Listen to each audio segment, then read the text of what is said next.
Good evening, folks, and a hearty welcome to our drive-in theater. We have a wonderful evening's entertainment lined up for you, one that will provide several hours of pleasurable relaxation and diversion for you and your family. Did you fail to dress up for tonight's show? No tie, an old shirt and slacks, a house dress? Well, don't give it a thought. We're glad you came as you are. We just want you to enjoy yourselves. Don't forget to visit our refreshment center during the intermission or any time. You love the tasty array of snacks we have to offer. So will the youngsters. Everything is quality and so good. We hope you'll make this a weekly visit. Bring the family. Bring your friends. There are always wonderful new pictures to see, delightful snacks to nibble, a gay, pleasant evening for all. Oh, a word of caution. Don't drive over 10 miles an hour in the theater area for your safety's sake. And Mom or Pop, go with the kids when they leave the car. We hope you have a wonderful time. Come back soon. Wouldn't some hot buttered popcorn hit the spot right now? Extra fluffy, extra big kernels of it popped to perfection. Then drenched with the golden goodness of pure sweet creamery butter. Can't you just taste it? We heat the container extra high, but you better buy 2 more for the rest of the family. Piping hot, golden buttered popcorn at the refreshment center right now. To all our wonderful customers, may this Christmas be your merriest. May this New Year be your happiest, is the sincere wish of this theater and these friendly business firms.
If you're mighty thirsty for something mighty good, our hot chocolate's just a drink. It's a beverage and a food. Get hot chocolate and see just how good a drink can be. And you've been a good boy? Yes, Santa, a very good boy. Well, I've a hunch you'll get that present. Now, tell Santa what you want. I want to get married. You will, you will. The heart of a child is a wonderful thing, worth more than all the presents in the world. But presents are good things. They symbolize our good feeling for each other. And I hope that among your presents, you'll find the things you'll cherish from the ones you love. To Mother with love. To Dad with love. To Junior with love. To my best girl with love. Merry Christmas with love. You see, the present is merely the symbol. It is being together, being kind, respecting one's friends and neighbors. That's the true spirit of Christmas. And I hope that spirit is reflected in the hearts of everyone in this audience. Merry Christmas.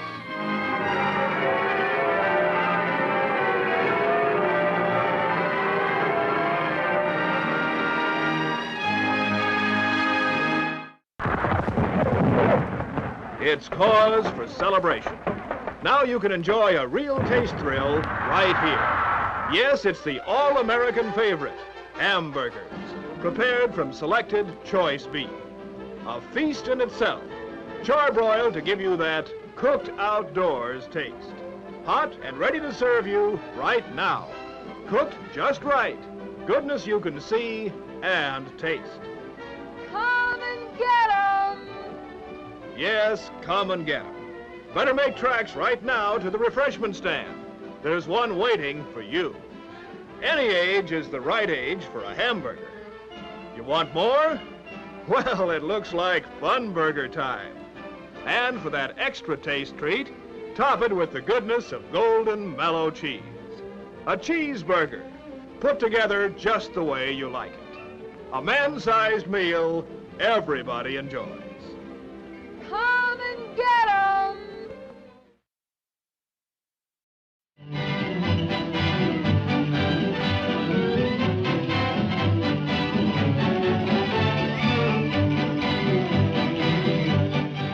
Greetings to Father, who works all year for the family and outdoes himself at this joyous season with lots of surprises for everyone. Greetings to Mother, that miracle worker of the home whose loving effort seems sometimes like magic.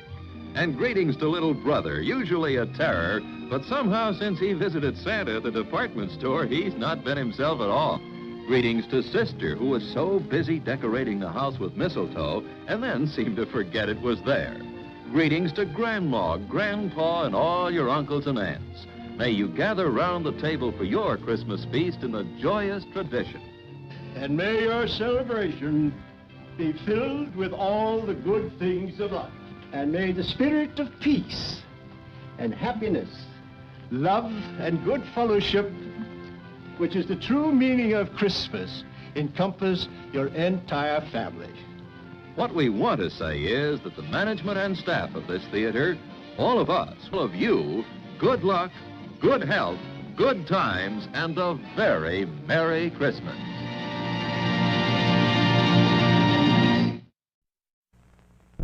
Hey, kids, how would you like to hear this on the screen instead of the great show you came to see? That's what you sound like. Honest. Please cooperate and do your part in keeping this theater quiet so everyone, including you, can enjoy it. Now remember, lots of adults and kids, too, paid admission to enjoy the show. We must insist on absolute quiet. Otherwise, we will be forced to evict all disturbance makers from the theater. Those asked to leave today will be refused admission to this theater in the future. Thank you.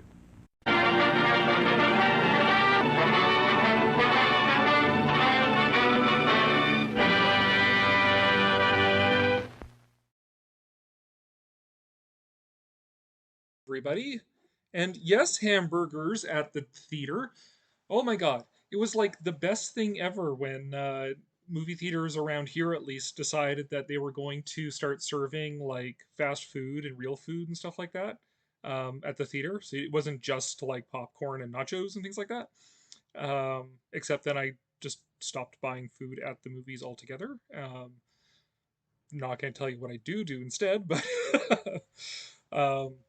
but yeah, no, burgers at the theater every time. I've found so many weird ads. I have found ads for shrimp rolls, like spring rolls, shrimp rolls, at the theater.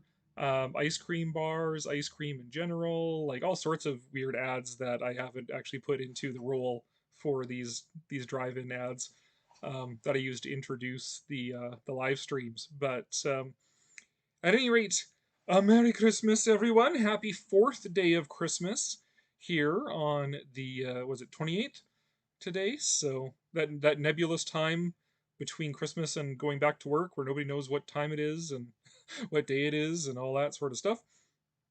So yeah, here I am. Had Christmas. So I was saying Christmas is for family. Yeah, well, partially. I got to spend Christmas with part of my family, my wife's family. My own family, my parents actually got COVID recently, and they're still dealing with it. So I'm not able to get together with them, but that's okay because we're just going to do Orthodox Christmas in another week or so. Because I am part Ukrainian background, although I guess Ukraine has decided not to do the Orthodox Christmas anymore because the whole thing with Russia. They're like, we're going to just distance ourselves from that whole thing now. But we still have Ukrainian Christmas coming up, Orthodox Christmas, so we'll be doing that. A lot of these theaters are getting to selling real food for a few years. Yeah, it was one of those things that theaters had to do to diversify, right? Because they losing out to TV and video and home theaters and DVD and Blu-ray and whatever else. It's like we need to do exciting things. We need to serve like real food, and we need to have seats that vibrate and shoot you into the air when something exciting happens and all that sort of stuff. So 3D, for a little bit, another phase going on there. Not much, Martin. We just did the intro, the usual thing I do to get warmed up here, and now we're talking Christmas and such, and how our Christmases have been, so on. Like I said, my family, half my family got COVID, so we didn't hang out with them. But we'll do Orthodox Christmas coming up here. Boxing Day, I did not venture out of the house. 27th is actually my birthday, so I come to you as a humbled older man now. So that was yesterday, and today is just the 4th day of Christmas.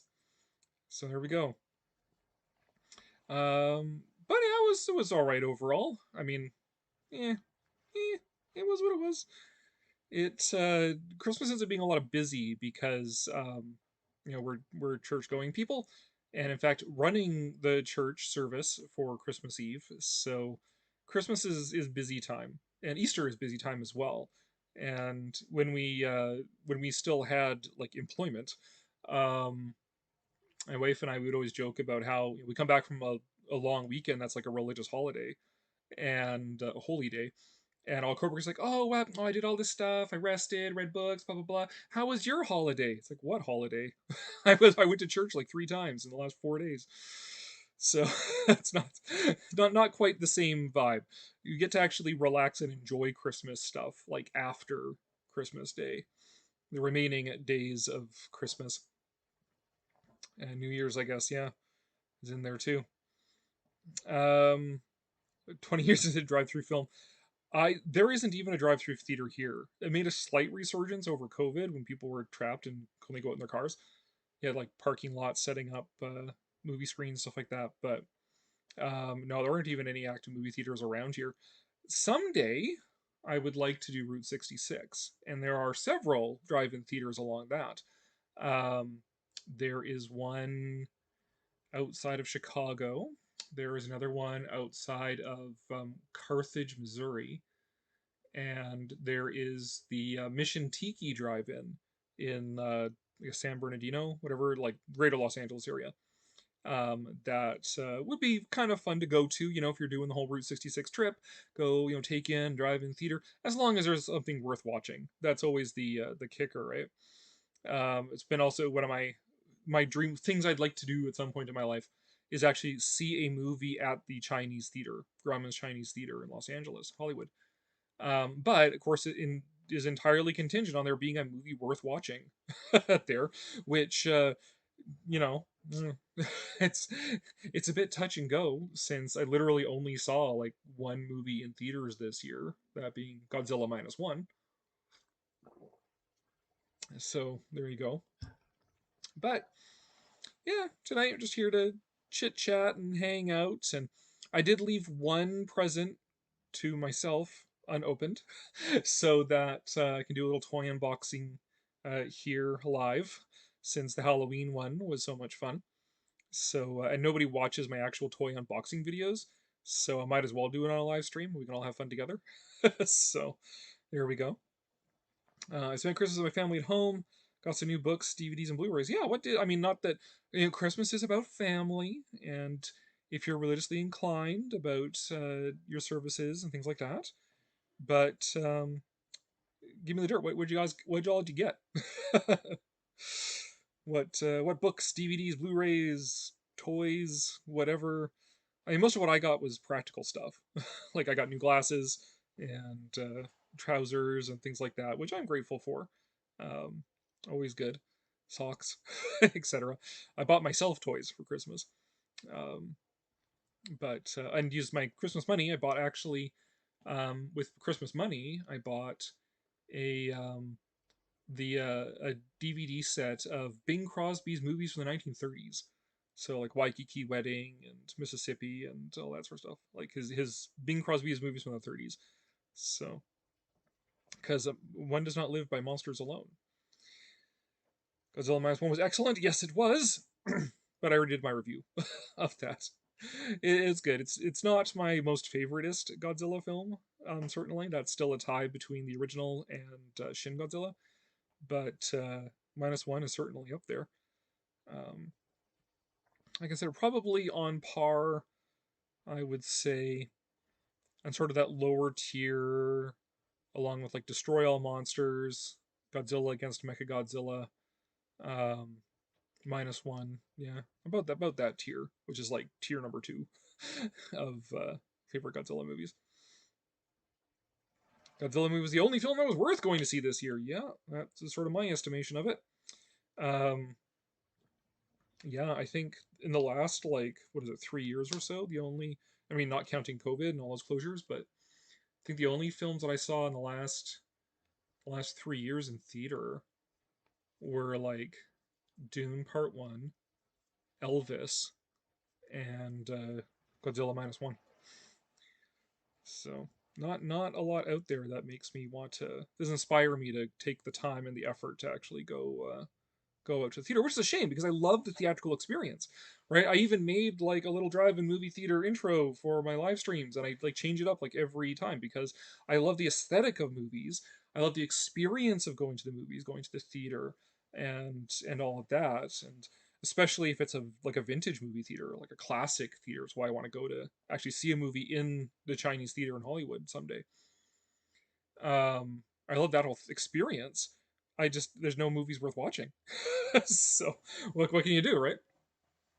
That's why someday, if I ever inherit property, I want to turn a room into a home theater and dress it up in full like Rococo movie theater style and put in like the most glamorous, sort of Art Deco movie posters and stuff like that.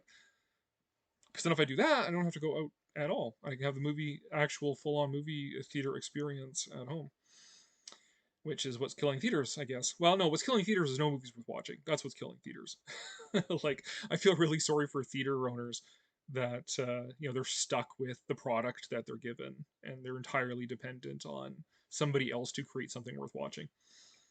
Um, am I going to see Godzilla X Kong? Probably not. Um, I mean, I've made no secret of the fact that I'm kind of done with the MonsterVerse, because like Godzilla 2014 was terrible, Skull Island was passable, King of the Monsters was actually decent. I didn't mind that one. That one was okay. Um, Godzilla versus Kong was ridiculous in a bad way.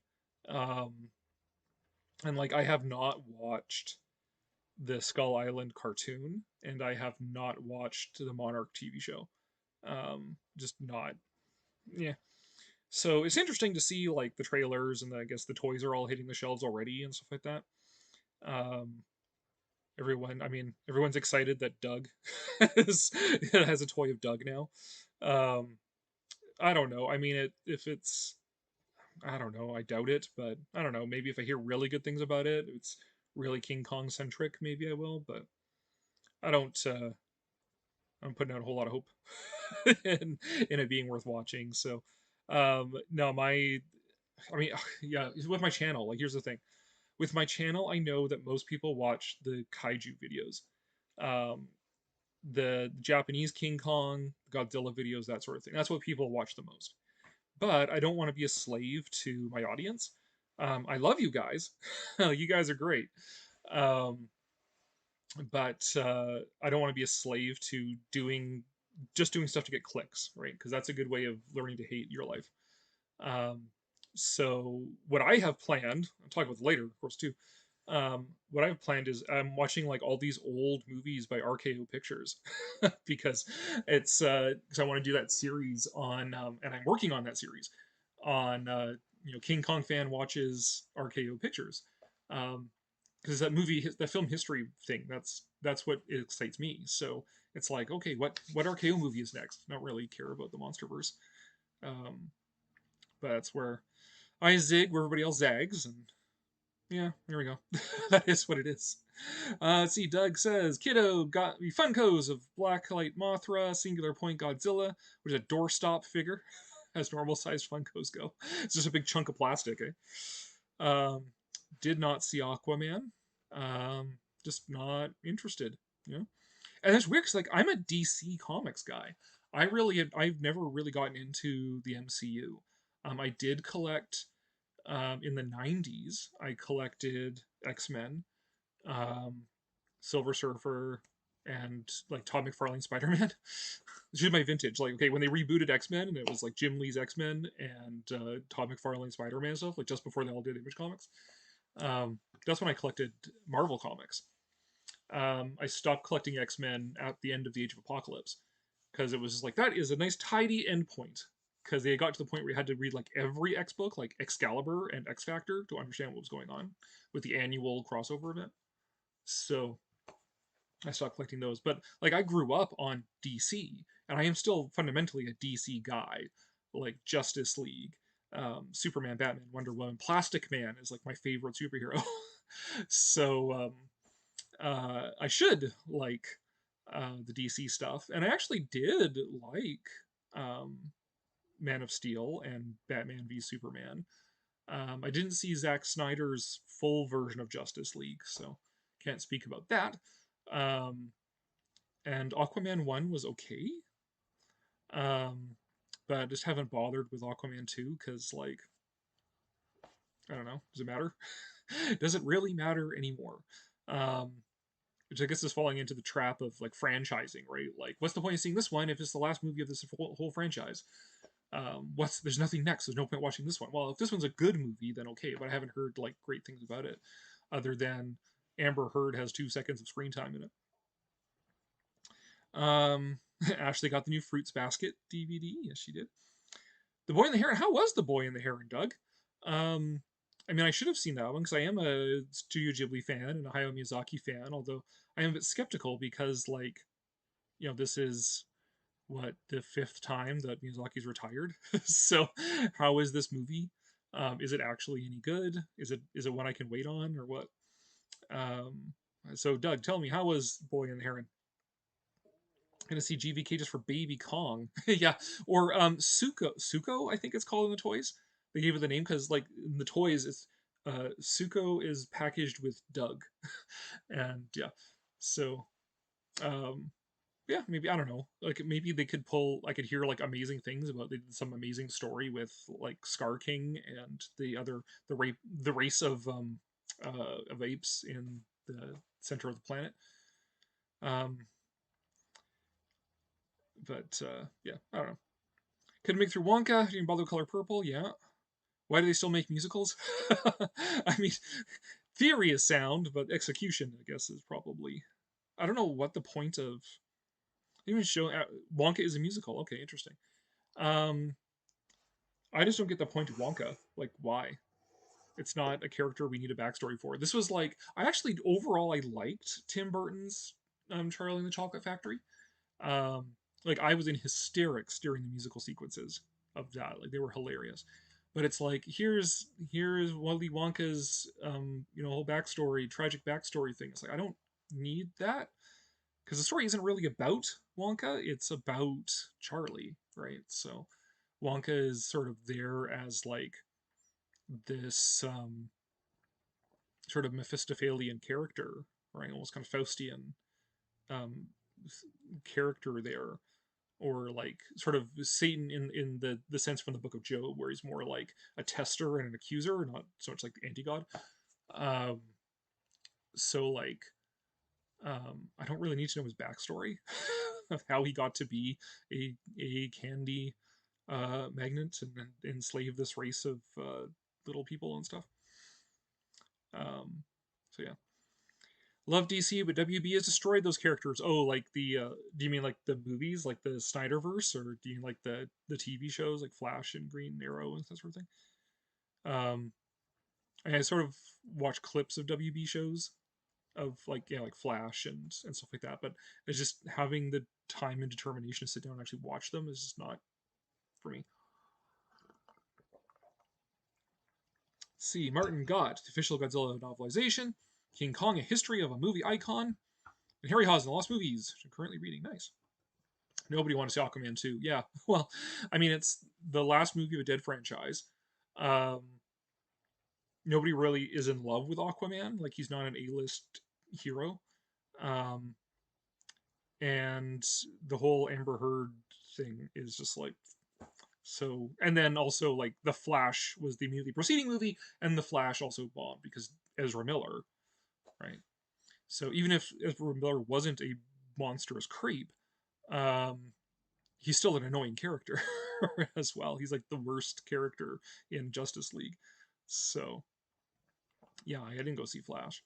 I did like YouTube the clip where it's like all the alternate universes and like the Nicolas Cage Superman scene, stuff like that. But that's all I needed to see. Jason Momoa has always been bad casting for Aquaman. I mean, it's not the theory behind him as Aquaman is it a bad one. Um, but I actually in my imagination, headcanon, whatever, like I've totally plotted out like what I would do for an Aquaman comic that would just completely reboot it, like its own separate universe kind of thing. Of oh, should I give it away? Um, Aquaman as like a gladiator in Atlantis, and then his brother leads a revolution, and Aquaman escapes, and he gets to the surface world and meets up with the Justice League, who teach him how to be a hero, and use his abilities for justice. And then he goes back to Atlantis to um, deal with the aftermath of this revolution, the slave revolution that he was one of the leaders of. Um, because I'm sort of where I'm interested in the DC heroes is they're such archetypal heroes, right? Like they are, like Marvel's thing is like, oh, these are like, realistic heroes, right? Like Peter Parker is a teenager. Whereas the DC heroes are like these grand mythic, like sort of Greek gods, like the Greek pantheon kind of thing.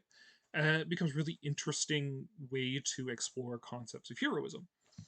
And so, like an Aquaman series where it's like he's trying to get used to the surface world, and the Justice League sort of takes him in and teaches him how to be a hero, and seeing how like, each hero exemplifies a different aspect of heroism and justice and things like that, right? Like, why doesn't Superman just go punch Lex Luthor into the sun? Why?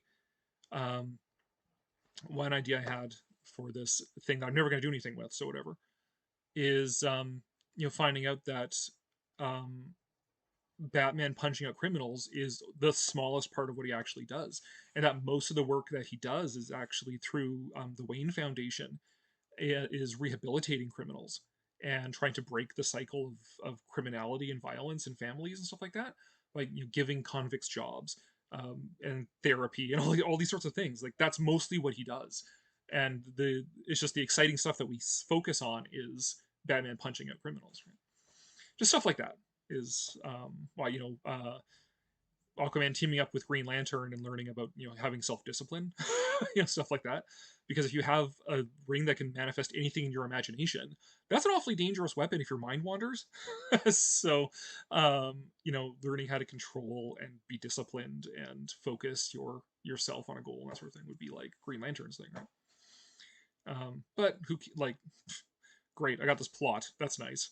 Now, what am I ever going to do with it? Nothing. Let's see.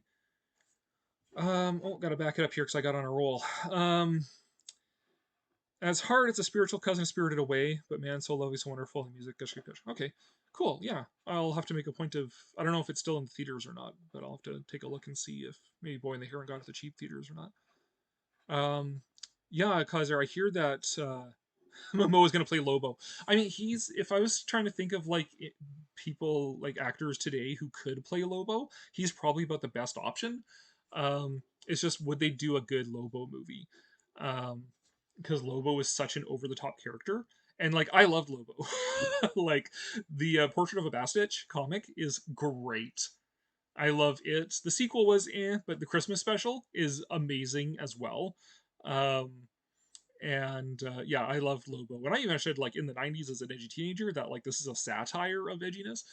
Um, but if I think any actor that's around today who could do that, I hope it would be Jason Momoa. I just hope they do that version of the character and don't water it down and make it stupid. Because I've also never seen like a version of Lobo as good as like that Portrait of a Bastich, like, and the Christmas special. Like anytime he showed up in like Justice League Unlimited or whatever, it's like, this is kind of a watered down version of the character. So I really hope they base the movie on Portrait of a Bastich, or at least that tone to Lobo. I think it's a Gene Wilder version of Willy Wonka, yeah. Wonka has an anti-capital streak to it. Maybe, I don't know. Got Blu-ray copies of The Complete Metropolis and Nosferatu. Very nice. DVDs of Etrigan and Veron. The American cut, unfortunately. It is unfortunate. I don't have Veron. I do have Etrigan. Did you get the like the Tokyo Shock version of Etrigan, or is this like a different version? But yeah, The Complete Metropolis and Nosferatu, I have those on DVD. They're great.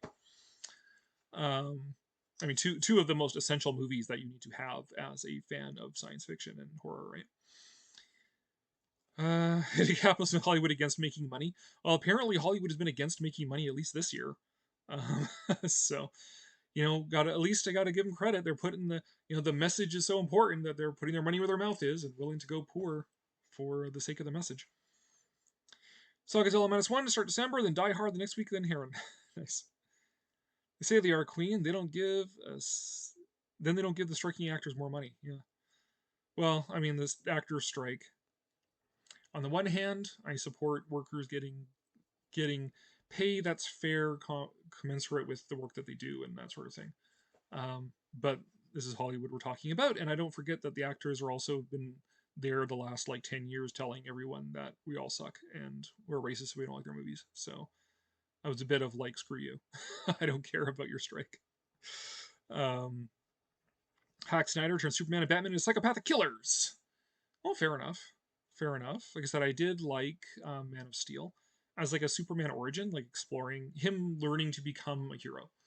I mean, a lot of property damage involved in that, but yeah, I don't know. It was what it was. I didn't mind Batfleck. That was all right. I would have rather seen a separate Batman movie first. Like if I was going to do the Snyderverse over again, okay, you got Man of Steel. Then I would do a sequel with Lex Luthor, like just Superman versus Lex Luthor, which analyzes the nature of power, right?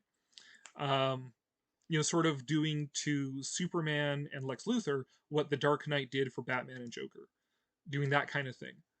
And then a separate Batman movie. And then maybe once you've earned it a little bit, then you can do Batman v Superman and the whole Death of Superman storyline. But they rushed in Batman, they rushed in the rest of the Justice League, and they rushed in the Death of Superman all in one movie. It's like, that is a lot of ground to cover. So it's a little bit weak. But I heard that in DC, the MonsterVerse crossover series that Godzilla killed Superman. I have not been paying attention to that, so I do not know. Wonder Woman became a pathetic character in her second film. I did not see the second film. I liked the first one well enough. I mean, it wasn't like great, but I did enjoy it well enough, and Gal Gadot's easy on the eyes, so that's fine. But I did not see the second one, even though, I mean, I was kind of piqued by the fact that Maxwell Lord was in it. Because, again, I, like a kid in the 80s, I grew up reading Just League International with Maxwell Lord and, like, that whole team with Captain Atom and Booster Gold and Blue Beetle and Guy Gardner and Mr. Miracle and Big Barda and all them. So I was a little bit piqued that it was Maxwell Lord, but I heard so many bad things. I'm like, not gonna bother. And it's a dead franchise anyway, so right, who cares? An interesting bit of trivia though about Wonder Woman is that the actor. So when they meet up with Steve Trevor's friends, right? He's got like the Scottish marksman guy, and the dude with the fez, and the one Native American guy. That Native American guy, he's actually an actor from here in Alberta, Canada. He's Blackfoot. I actually know people who know him. And I've learned, because I used to work in museums, I've learned a bit of Blackfoot language. So I actually kind of know how he introduces himself to Wonder Woman. And it's actually an interesting little thing, because he introduces himself as the sort of creator and trickster figure in Blackfoot mythology, as Napi. So it's like, oh, interesting. He's setting himself up for a role later on, because they probably just say something in Blackfoot, and he's like introduce himself as Napi. Like, that's interesting. But anyway, that's a little bit of trivia about Wonder Woman there. My favorite Rankin Bass production is Rudolph the Red-Nosed Reindeer. Of course. How could it not be? Where's Bumble right there? How could it not be? Rudolph the Red-Nosed Reindeer is a classic. That is my go-to. Halloween, my go-to is Disney stuff, right? Night on Bald Mountain, Legend of Sleepy Hollow, Lonesome Ghosts, Trick or Treat. Christmas, for me, is my go-to is Rankin Bass. So it's always Rudolph the Red-Nosed Reindeer. And then depending on the year, I might rotate through the other ones, or I might not, or whatever. Um, but Year Without a Santa Claus is a good one. Of course, you got the Miser Brothers in that one. Rudolph and Frosty's Christmas in July is an interesting one. It's like the Avengers Endgame of the Rankin Bass Holiday Special Cinematic Universe. And explains like why Rudolph has the shiny nose, and like Frosty's in it and Santa's in it, and it's like, what is going on? And like Big Ben from Rudolph Shiny New Year is in it. Like it's crazy. I'm probably at some point, maybe next year, I will do a video on the Rankin Bass Halloween like holiday specials, the Rankin Bass holiday specials, because it is like crazy. Like what is going on in these things? But Rudolph is definitely the best one, my favorite one for sure. Man of Steel ruined Superman. He smashes a guy's truck just because he threw a tin can at him. True, but again, that's Superman learning to become Superman, right? He's not a fully developed character yet. He's becoming Superman. So I cut him a little bit of slack on that one. Kind of hit or miss when it comes to Roald Dahl adaptations. I know a lot of people love 90s Witches, but I think it's just okay. It's mostly that forced happy ending I mostly dislike, unfortunately. I've never been like such a connoisseur of Roald Dahl that I've made a point of watching movies based on his stuff. I think my wife made me watch Witches. Don't remember if she did or not, or if I'm blending that with Hocus Pocus, whatever. These movies that like came out while I was a teenager / young adult. I didn't really watch a lot of kids movies during the 90s, so. There's a Superman cartoon, Arctic Giant. Oh, I did, and hold on to that thought, Queen. That's going to come relevant later on. Batman punched Guy? So epic. Yeah. Punched him so hard he changed personalities. Loved Witches. Still slightly better than the 2020 adaptation, though. Original story of Witches, the kid remained a mouse at the end. Oh. Rankin Bass did so many Christmas specials. Yes, they did. They did a lot, and they actually form a coherent cinematic universe, which is crazy. It's like there's sort of 3 cinematic universes prior to Marvel. There's Universal Monsters, there is the Showa Godzilla, and there is the Rankin Bass holiday specials. Are like the 3 cinematic universes that actually pioneered the cinematic universe before Marvel came around. Favorite Rankin Bass for Doug? The Hobbit. Santa Claus is coming to town. Nice, nice. Did you ever get to see Rudolph Shiny New Year? I have a copy of Rudolph Shiny New Year. I have them all. The only 2 I kind of don't really have are the animated Easter Bunny one and the stop motion Here Comes the Easter Bunny. I do have Peter Cottontail, because that one has Vincent Price as the villain. So he makes that whole story. But the Here Comes Easter Bunny is a terrible movie. And the animated one is like, meh, the animated Easter Bunny one. Their Easter ones aren't as good. They didn't make any Halloween ones except for maybe Mad Monster Party. You could kind of argue that Mad Monster Party is their Halloween one. But for the Christmas ones, I have all of them. So I've got Rudolph, I've got Santa Claus Coming to Town, Year Without a Santa Claus, Little Drummer Boy, Nestor the Long-Eared Christmas Donkey, Rudolph and Frosty's Christmas in July, Frosty, Frosty's Winter Wonderland, Rudolph Shiny New Year, Jack Frost, which is not a Christmas one, that is a Groundhog Day one. And there's also like the Leprechaun's Christmas Gold and stuff like that. I've got some of those other ones. Yeah, I've got like the whole kit and caboodle of those ones. Yes, Vanessa. Graphic novel of Witches, my favorite adaptation. Cool. Didn't like Superman being a cowardly vandal and destroying a man's livelihood in Man of Steel. Fair enough. Fair enough. Like the older Witches with Vanessa. OMG, what is her name? The guy didn't even learn a lesson from it. Yeah, I guess it'd be hard to connect, like, hey, I bullied that waiter and now my truck is destroyed. I wonder if there's a connection. See, Little Drummer Boy still holds up. I do have a copy of Little Drummer Boy. That is in, it's like a bonus on one of the other DVDs. Yes, Little Drummer Boy is good. I mean, it's the whole trend in these movies is the song, right? They base these stories around these songs, like Rudolph, Little Drummer Boy, Santa Claus is Coming to Town, Walking in a Winter Wonderland. Like, they're all based on songs, right? At least for the first half of the cinematic universe. Frosty Snowman bothered me as a kid because he melts at the end. I think it gets better though, doesn't he? I mean, he's in sequels, so and he gets a wife in Frosty's Winter Wonderland, and then the whole family shows up in stop motion in Rudolph and Frosty's Christmas in July. So, but toy unboxing time. So Queen mentioned the old Fleischer Brothers Superman cartoon, and we've been talking a bit about DC stuff, and you guys are all going on about Superman. Well, one of the toys I bought for myself for Christmas was the Golden Age Superman figure. So I don't collect the McFarlane DC Multiverse toys. Although I mean, I have thought if I was going to, I would get like the 80s like Justice League characters, 80s like Superpowers collection, because that's what I was a kid with. But I did want the Golden Age Superman because he does sort of fit with the theme of like Universal monsters and that kind of thing. So somebody was selling him on Facebook Marketplace, and then jacked the price $10 when I actually got there. Didn't much care for that, but it was actually still cheaper than new in store. So I thought, you know what, I will indulge myself and get the Golden Age Superman. So let's unbox him here.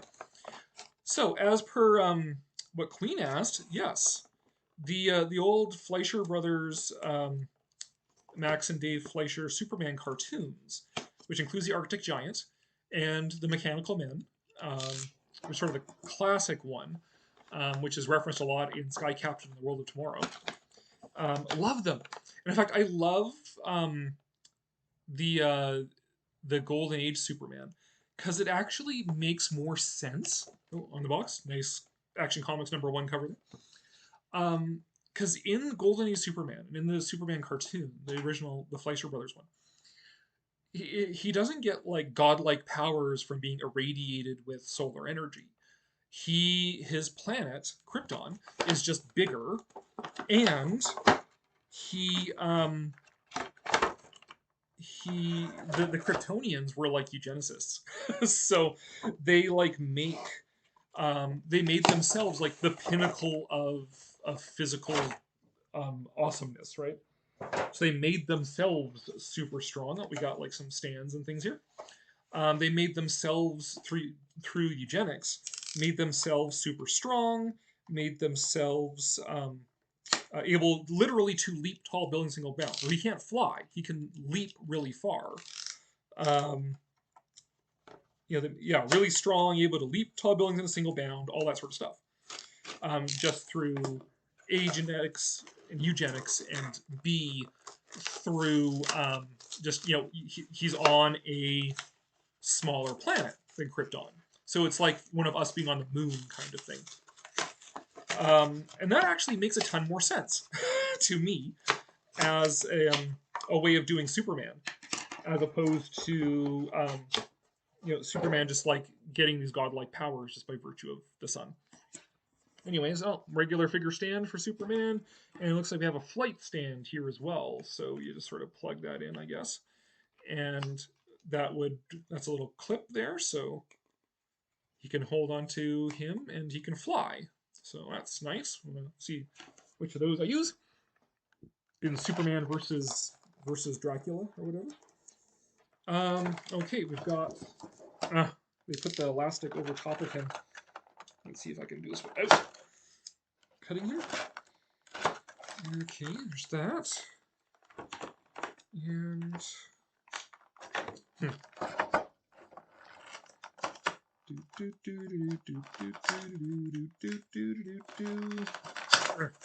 trying not to cut him or myself. There we go. So we've got these breakable chains that go on him. Okay, there's like a little chain link back here. So you can actually put that together and he can break out of that. That's a lot of fun. Oh, more. Well, at least he's packaged nicely. I guess that's for all the people who don't take their toys out of the boxes. But I do. Come on. There we go. That's one down. And another down. There we go. Okay, and there he is. Golden Age Superman. Love it. Love it. 1930s style hero. Which, oh wow, he's so posable. So we can get him up here to the camera. There we go. His little toes. Little toes go. This is my first Todd McFarlane DC multiverse figure, so this is my first exploring it. He got little toes up. So let's see here. Got a double jointed knees. We got very mobile arms. He's posing. There we go. Wrists, all that stuff there. And I like that he looks like a thick boy, but he's not like comically over muscled like some of the other Superman figures I've seen by McFarlane. There's one that is just coming out, I guess, that has Crypto with it, which is like, that'd be a cute one to get, except he looks like he's like 100% like corn-fed slab of beef. Like he can't scratch his back. So, not gonna get that one. I do like a more svelte Superman. But this is great because he looks like 1930s strongman Superman. So that is awesome. I like that. And I guess here's the... put the chains on him. Oh no. How do we get that back together? That's not going to work. Doesn't fit around him like that. Maybe. Oh no, maybe we can get it. No, not quite. Well, there he is. He's bound in chains, but... because he's Superman. There we go. Nice. Not quite an action feature. I guess the old Superpowers collection, you'd squeeze the legs together and you'd bust out of that, right? But yeah, nice. I like it. I like the again, the classic Golden Age type one. If they did a like a Detective Comics 27 Batman, that would be another one on my list of things to get.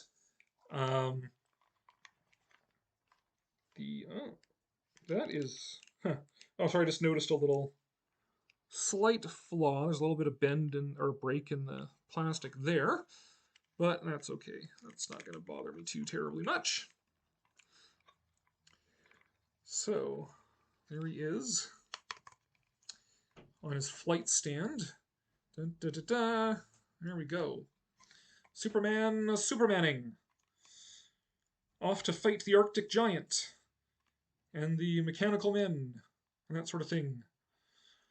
Look up in the sky. It's a bird. It's a plane. It's Superman. Da, da, da, da, da, da. Cool. All right. Superman looked slimmer when he was disguised as Clark Kent for some reason. Not in the cartoon he didn't. He still looked like a beefcake. In fact, that's one of the things, actually, it's one of the things that's always been confusing about, like, if you have a beefcake Superman, how does he hide that as Clark Kent? Right? All-Star Superman, the comic, did a great job with explaining that Superman, he changed his posture. Like, he made himself physically smaller and hunched over and that sort of thing to pass himself off as Clark Kent. Can I put it up there? I'll put it there for now. You just don't fall. Right? Don't take a dive. We're right there beside the Gods of Man crew. All right. Oh yeah, thing also comes with this thing. But yeah, I mean, I'm again child of the '80s, so for me it's the like Superpowers collection, the original Superpowers collection, Superman. It's the John Byrne Superman, Christopher Reeve Superman. Like that's sort of my classic. And it comes with this stand with a card of Action Comics #1 on there, which has bio information on the back. That's nice. I'm not going to use that because my Superman's going to be like fighting Dracula and stuff. Although also, I mean, if they want to make like an Arctic Giant figure, that would be hilarious, and I would totally get that. But anyways, there we go. That's a toy unboxing. Hooray for Superman. What are you guys talking about while I was doing that? Let's see here. Holy hand grenade, I need that Superman. Yes, that's what I said when I saw it. And like people's like toy reviews and stuff like that. Like, oh my god, a Golden Age Superman, sign me up.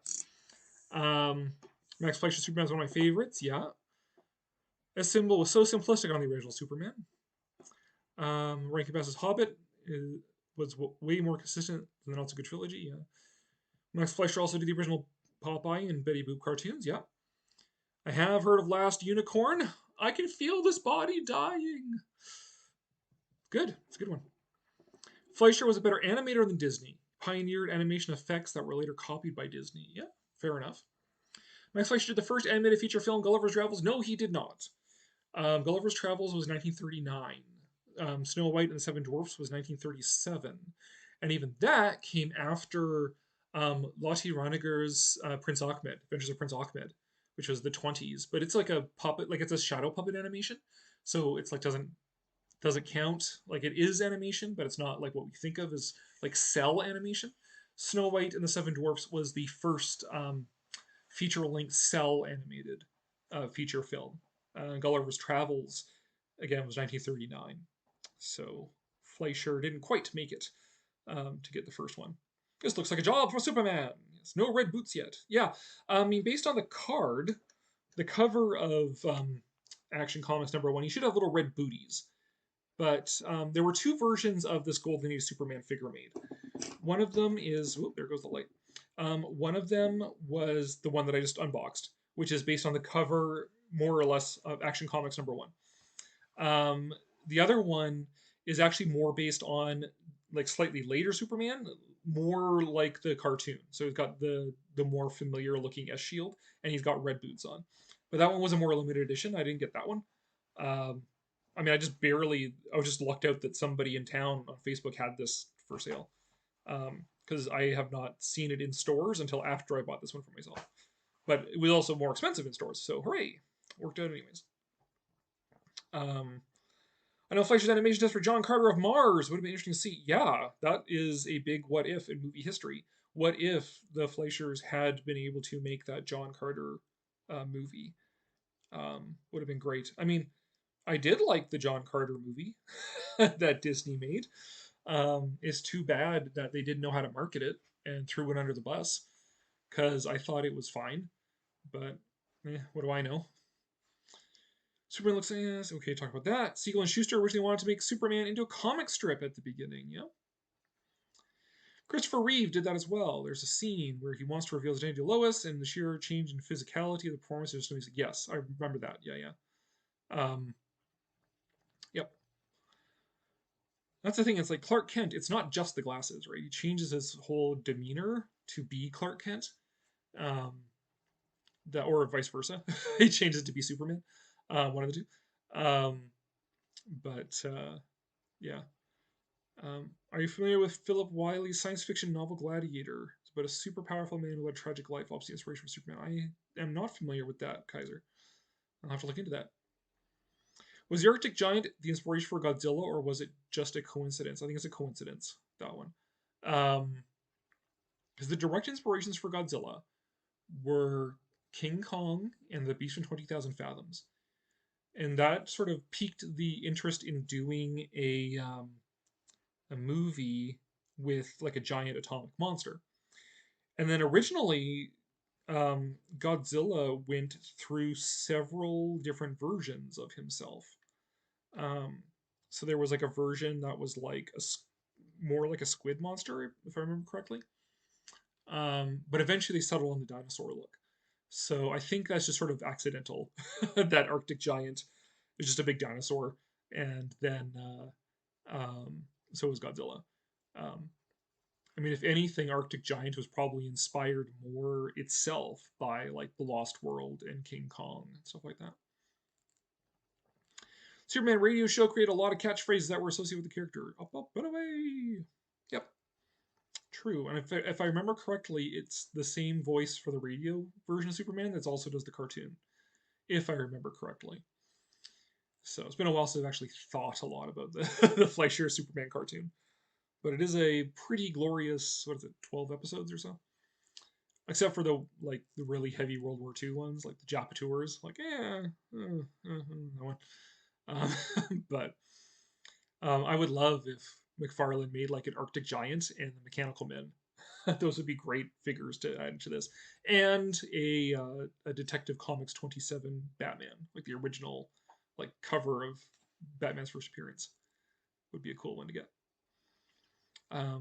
Otherwise, though, I'm trying not to buy stuff. Finances being what they are, and when you only really work seasonally, and you look at your bank account this morning and you're like, oh my god, hopefully the money lasts out until I get work again in the summer.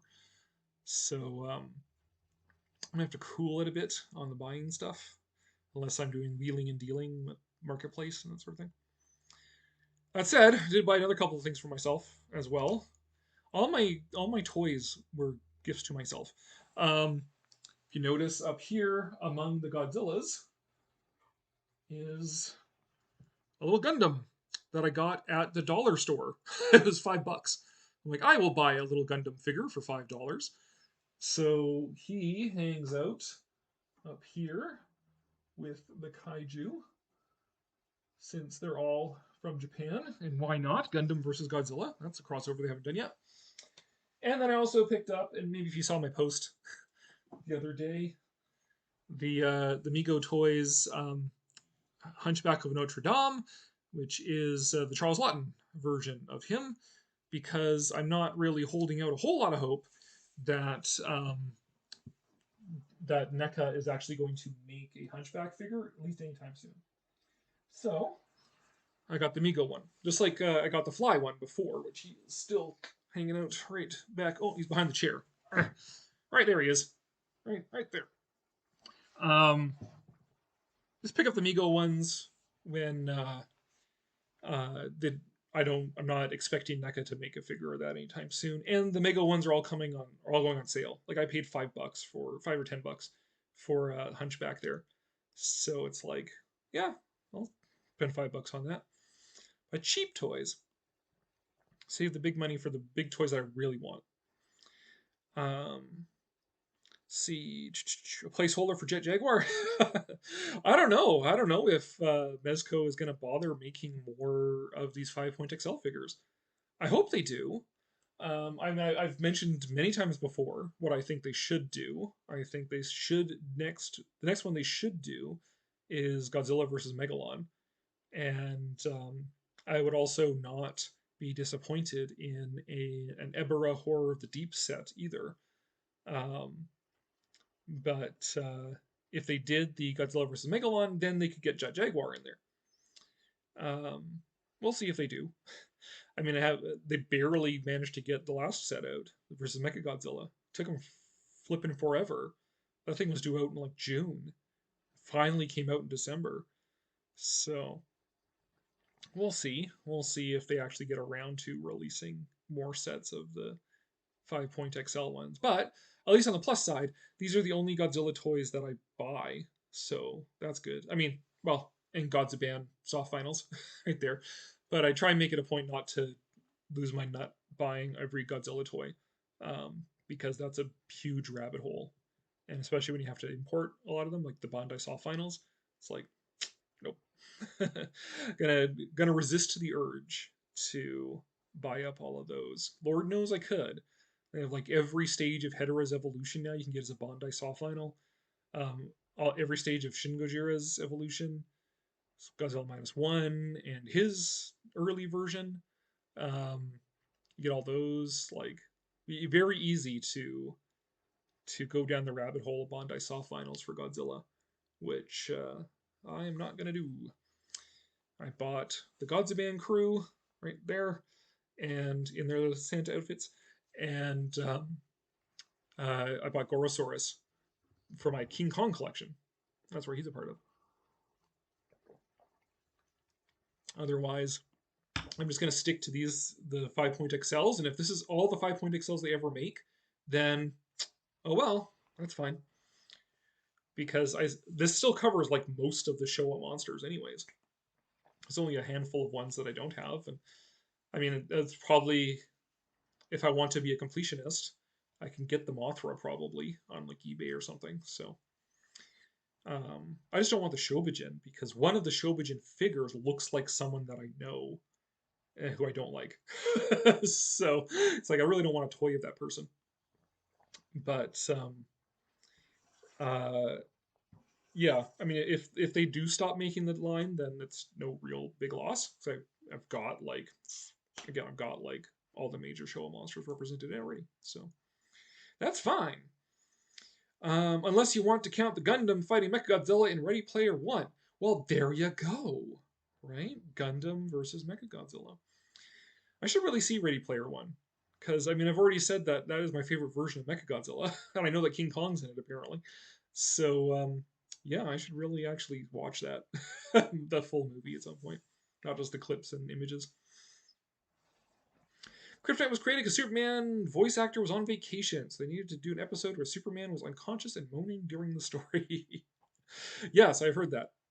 I have heard that story, which is fine.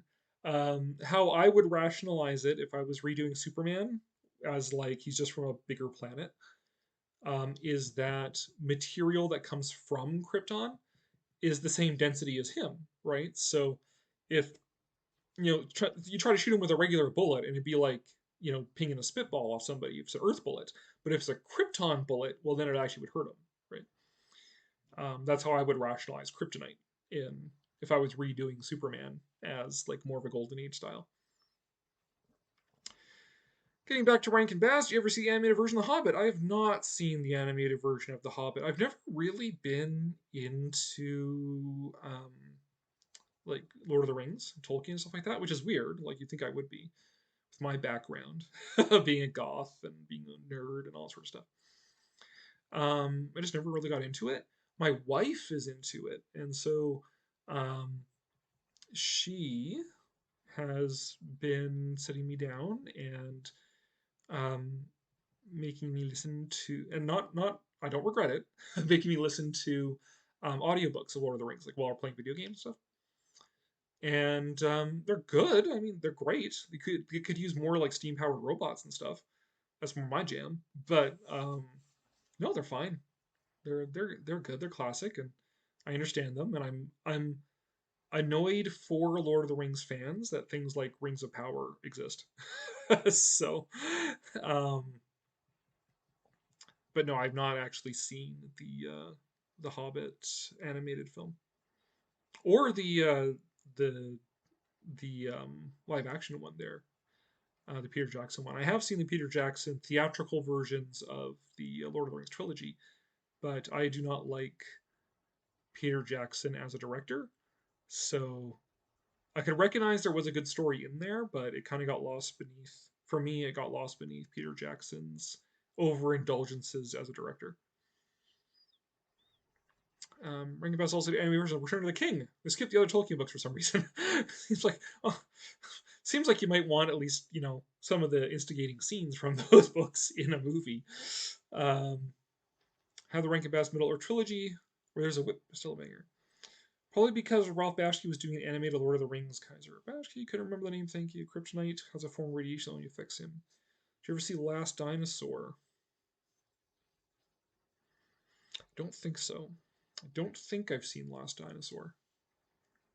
I've seen Baby, but Secret of Lost Legend. Yeah, that's a different one. Rocking My Brains? I don't think so. It's not ringing any bells.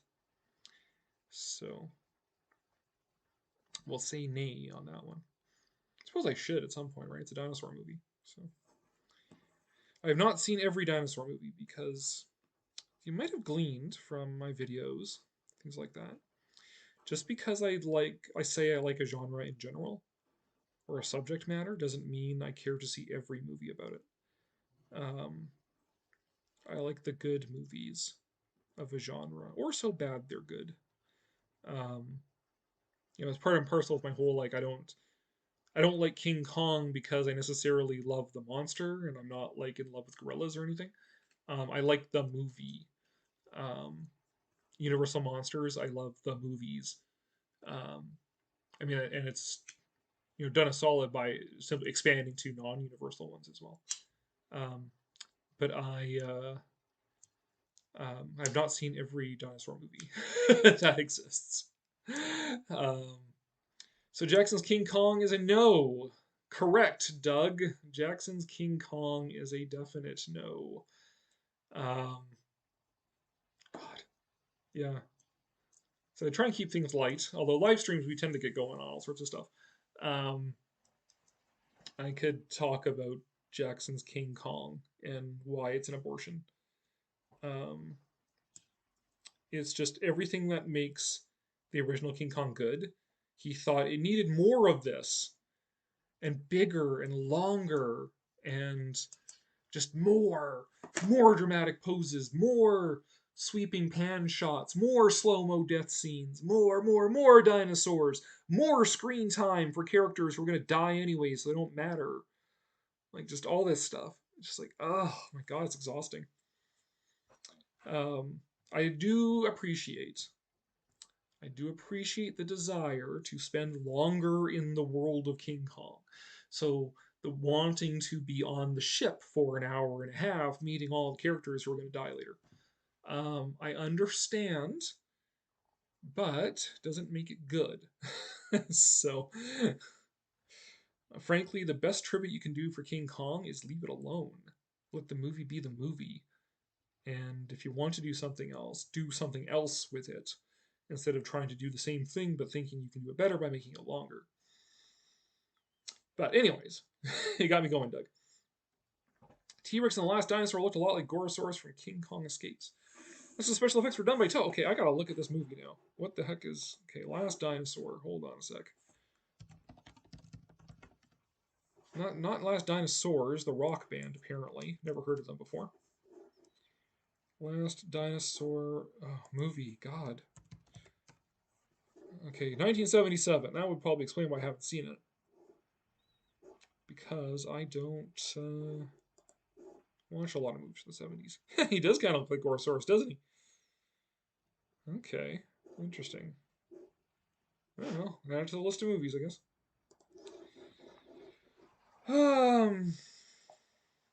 Why do you have to be so hard on Jackson as a director, despite him being a huge Kong fan, such as yourself? Again, I can understand and respect his desire to spend more time in the world of Kong. And I'm sure, like, I don't hate him personally as a person, right? I am sure that me and him could get together and share a beer or whatever, coffee, and talk about King Kong and have a grand old time. That part is like neither here nor there. I don't like any Peter Jackson movie. I find his style to be nauseating and amateurish. And I have to be careful because my wife is listening in. She loves Lord of the Rings, and I don't want to. I don't want to be a dick and shit on movies that she likes. And I can get going. I know I can get going, and I don't want to do that because I love her, and I want to respect the movies that she loves. But I say Peter Jackson style does not work for me. Little too cliche. A lot of these dramatic poses and glamour shots and things like that, and this comic booky in the worst kind of way. And just too much cliche stuff, just slow motion deaths and sweeping pan shots and people dying to Enya and whatnot. Like, I actually predicted exactly how King Kong was going to die before I had actually seen it, and like, yep, it's exactly what happened, because it's his style, it's Jackson's style, and it doesn't work for me. It's like watching a movie trailer or a music video for 3 hours. Yeah. And if you do like it, that's fine. Be my guest. More power to you. Be my guest. You can like what you like, and that is fine. But it's just even made worse by the fact that, like, you know, you can say, okay, Lord of the Rings, like, no one's done Lord of the Rings before, except Rankin Bass. But, like, a live action, grand, amazing, spectacular, epic 12 hours of Lord of the Rings, no one's done that before. So, you're fine, great, sure. When you're doing King Kong, though, like, the original movie is damn near perfect. So, what's even the point of remaking it? and the audacity to think you can do it better. Like, it's such a marked contrast of Peter Jackson's weaknesses as a director compared to the just absolute perfection of the original film.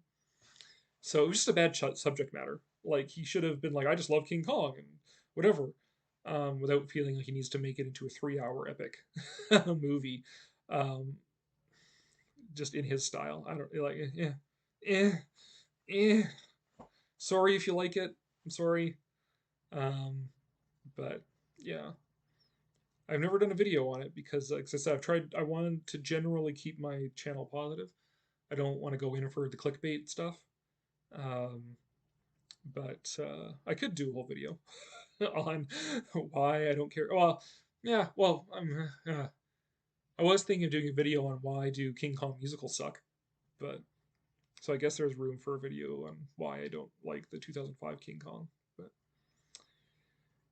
76 King Kong was too little, 05 Kong was too much, 33 Kong was just right. Exactly. There you go. Doctor Who and Mechanicong were taken from the Rankin Bass cartoon. Yes, they were. King Kong Escapes is my favorite Rankin Bass production. Yeah. I mean, it is, right? It is it's a co-production, Rankin Bass and Toho. And I mean, I've done my review of it, done my video where I say that, King Kong Escapes is my favorite Godzilla movie that doesn't have Godzilla in it. Like, it's my favorite Toho Showa era monster fight movie. Because once you strip away Godzilla, then you're left with you can see how these ideas play out because you're not focused on Godzilla. Instead, you got Kong going on. Kong fighting his evil robot doppelganger, and Kong fighting the mad scientist who's taken over the minds of the kaiju and all that sort of fun stuff. And the weird, like, spy subplot and that sort of stuff. So, King Kong Escapes is a riot. I like it. It's my second favorite Kong movie after the original. Because again, it's not a remake of the original, right? Like, it still has, like, Kong things, like he loves the girl and he climbs the tower, but it's a totally different and crazy gonzo version of it, and that's fine. That's great. It's better than trying to remake the original. Peter Jackson's King Kong drags forever. Yeah. Technically, Jackson's Kong was basically about bestiality. Yeah, I do not like that interpretation. And okay, sympathy for the beast as an animal, yes. A weird, like, pseudo-romantic relationship? Ew, no thanks. I actually like Fay Wray's performance in the original in respects to, she's terrified, as she would be. She's terrified of being in the hands of the giant monster gorilla. Of course she would be. That's way more realistic than, like, the girl falling in love with him. It was a weird take. It's come from an animal lover. Well, I too love animals, but not in that way. Humans are the real monsters in Jackson's film. Yeah, fair enough. Well, I mean, there is, I said, the original, and perhaps unintentionally, the original Kong does manage to tread that very fine balance where you have sympathy for Kong as an animal that has been abused by people, taken out of his environment, thrust into New York as an entertainment, as a spectacle, and then he breaks loose and whatever, and the tragedy of his being killed. You have that sympathy for him, but it isn't like, oh, humans are evil. It's like, yeah, they did that and it was bad, but now we have this massive threat we have to deal with because Kong is still a threat, right? And maybe I have a slightly different take on that than a lot of people because I did grow up on a ranch and I worked in the zoo. So, you develop this sort of sensibility that maybe other people don't necessarily understand, where you can respect animals, you can love animals, but you also know how dangerous they are, and you have a certain amount of detachment from, like, that's not a pet, right? Like, would I eat a dog? Sure. Would I eat my dog? No. Like, although I'm not sure that a dog would not eat me. So same sort of thing, right? Like, I've eaten cattle that I've known personally because there's a detachment there. So I see that in Kong, in the original King Kong, where it's sad what happens to him, but it's also unavoidable because he's a wild animal running loose in a city and it has to be dealt with. Right. And then one of the things I like about Son of Kong is that it follows that up, right? Like, it follows it up with Carl Denham regretting bringing Kong to New York and stuff like that, and dealing with the legal fallout of that and the moral fallout of that. So like it tries that very fine line there of sympathy for the animal, but also recognizing the animal is still a threat and needs to be dealt with. As tragic as that might be, still has to be done, right? The moment Kong broke loose, he was going to die because you're not going to let him run around, right? So that is definitely one of the kill on sight if the animal escapes animals. Code 1 red in a zoo is escaped animal kill on sight. Not every animal is a code 1 red, but some are. Last answer title actually describes the film's protagonist instead of the giant reptile. Oh, yeah. I don't like any of the remakes of King Kong. Yeah, like I said, alternate versions like King Kong Escapes, fine. Remakes of King Kong, not necessary. The original is perfect. Don't need to remake it. Do other things with it, right? That's why I also like, not like, but as in comfort word, like totally. Why Skull Island was acceptable, because Skull Island wasn't just a remake of Kong. Like, it was a different version of Kong, different version of Kong's story, which is fine. So, and then you can just assess it on its own merits as a movie, rather than comparing it to the original. Maybe we should do a comparison video of King Kong 2005 to Godzilla -1. Maybe I should. Yeah, Last Unicorn. Yeah, I have seen that one.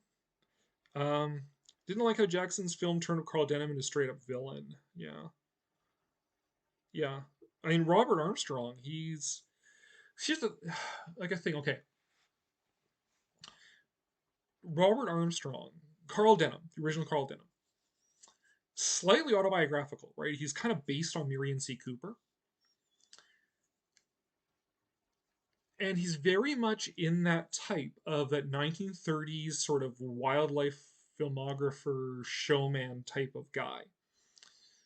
Very exuberant, very go get 'em, very out there, willing to take those risks, be out there in the field, do those things, like Merian C. Cooper himself was.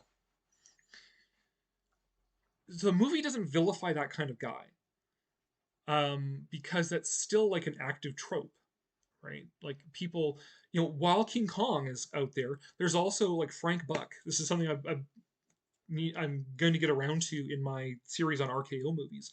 RKO was producing these films by Frank Buck, who was one of these guys who would go out into the wilderness, into to foreign exotic lands, and go harass the animals. He was a crocodile hunter, right? He's one of those kind of guys.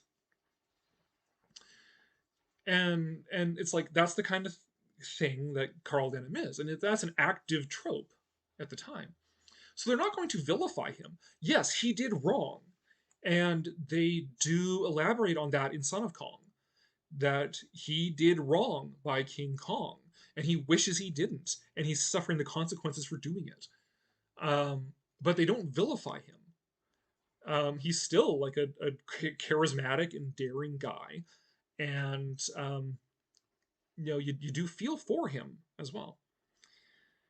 But today, where we are less sophisticated now than we were in the 30s, and I will defend that point of view, we are less sophisticated now than we were in the 30s.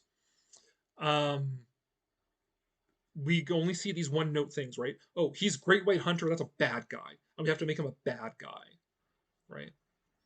I mean, hell, that's even less sophisticated than the 1990s, where I think Roland Tembo in Jurassic Park 2, the Great White Hunter guy, was a more nuanced character, right? Like, I mean, today, you couldn't do a Great White Hunter as anything other than a villain. No one would accept it.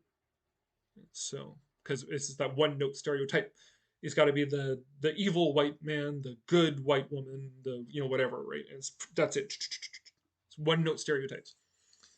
And like denim doesn't fit into that because they were more nuanced back then, and it was an active trope back then that reflected the lives of real people that were still alive then.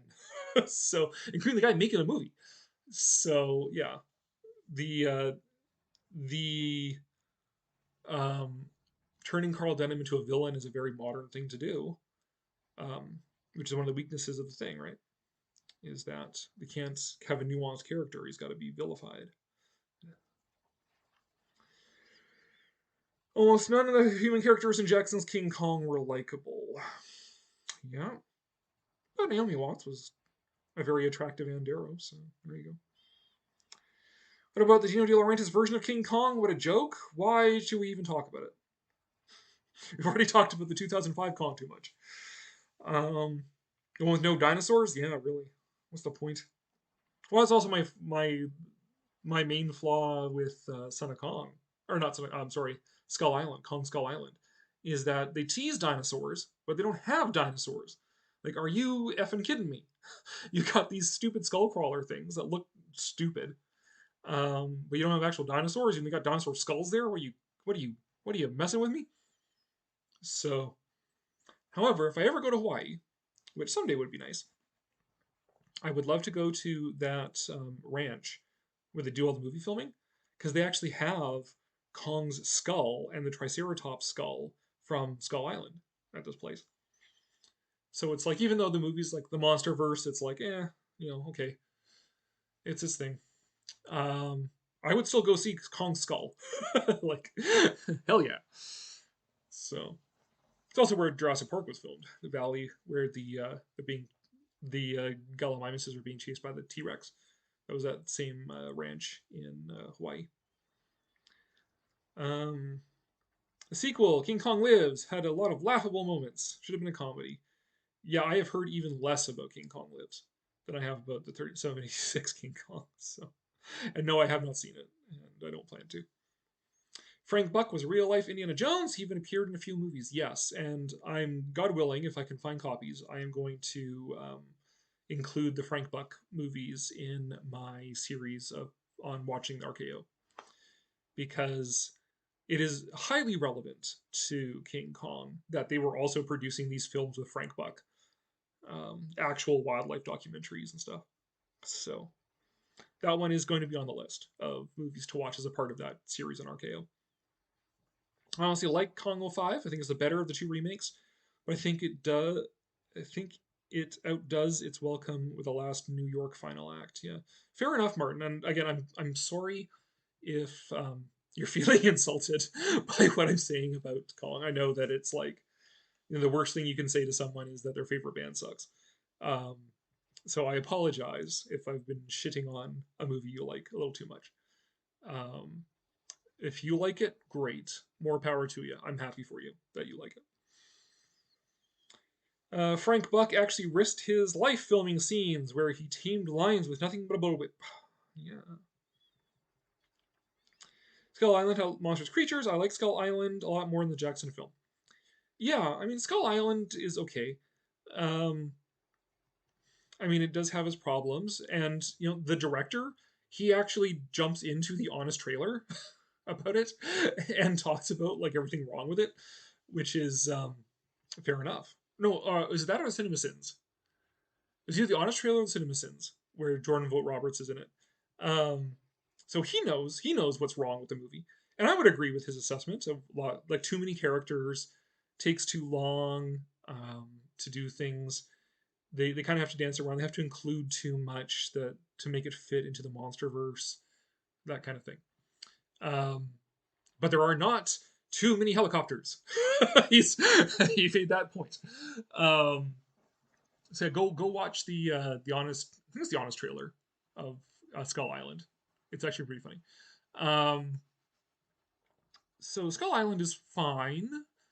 So it's not my favorite movies or anything like that. I think it's the second best of the MonsterVerse after King of the Monsters.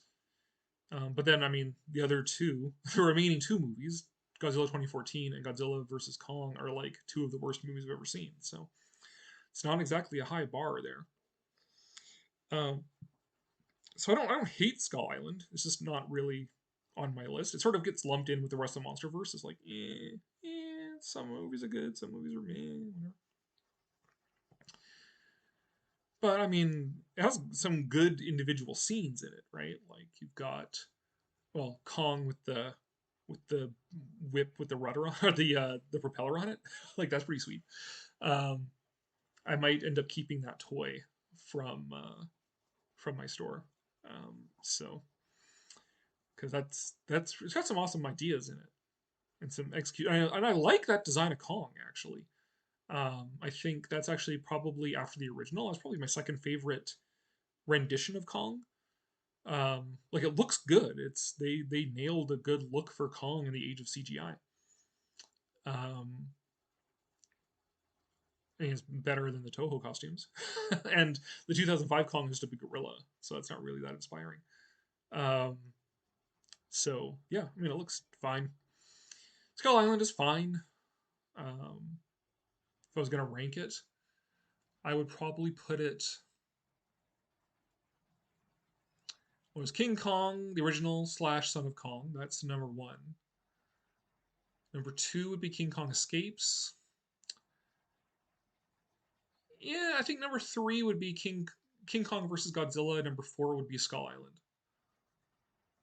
And then I guess 5 would have to be Godzilla versus Kong, because there aren't that many King Kong movies out there. So there you go. But I do like the cartoon more than I like King Kong versus Godzilla. So if you're gonna slap the old Rankin Bass cartoon, King Kong cartoon in there, then that would be in number 3 position.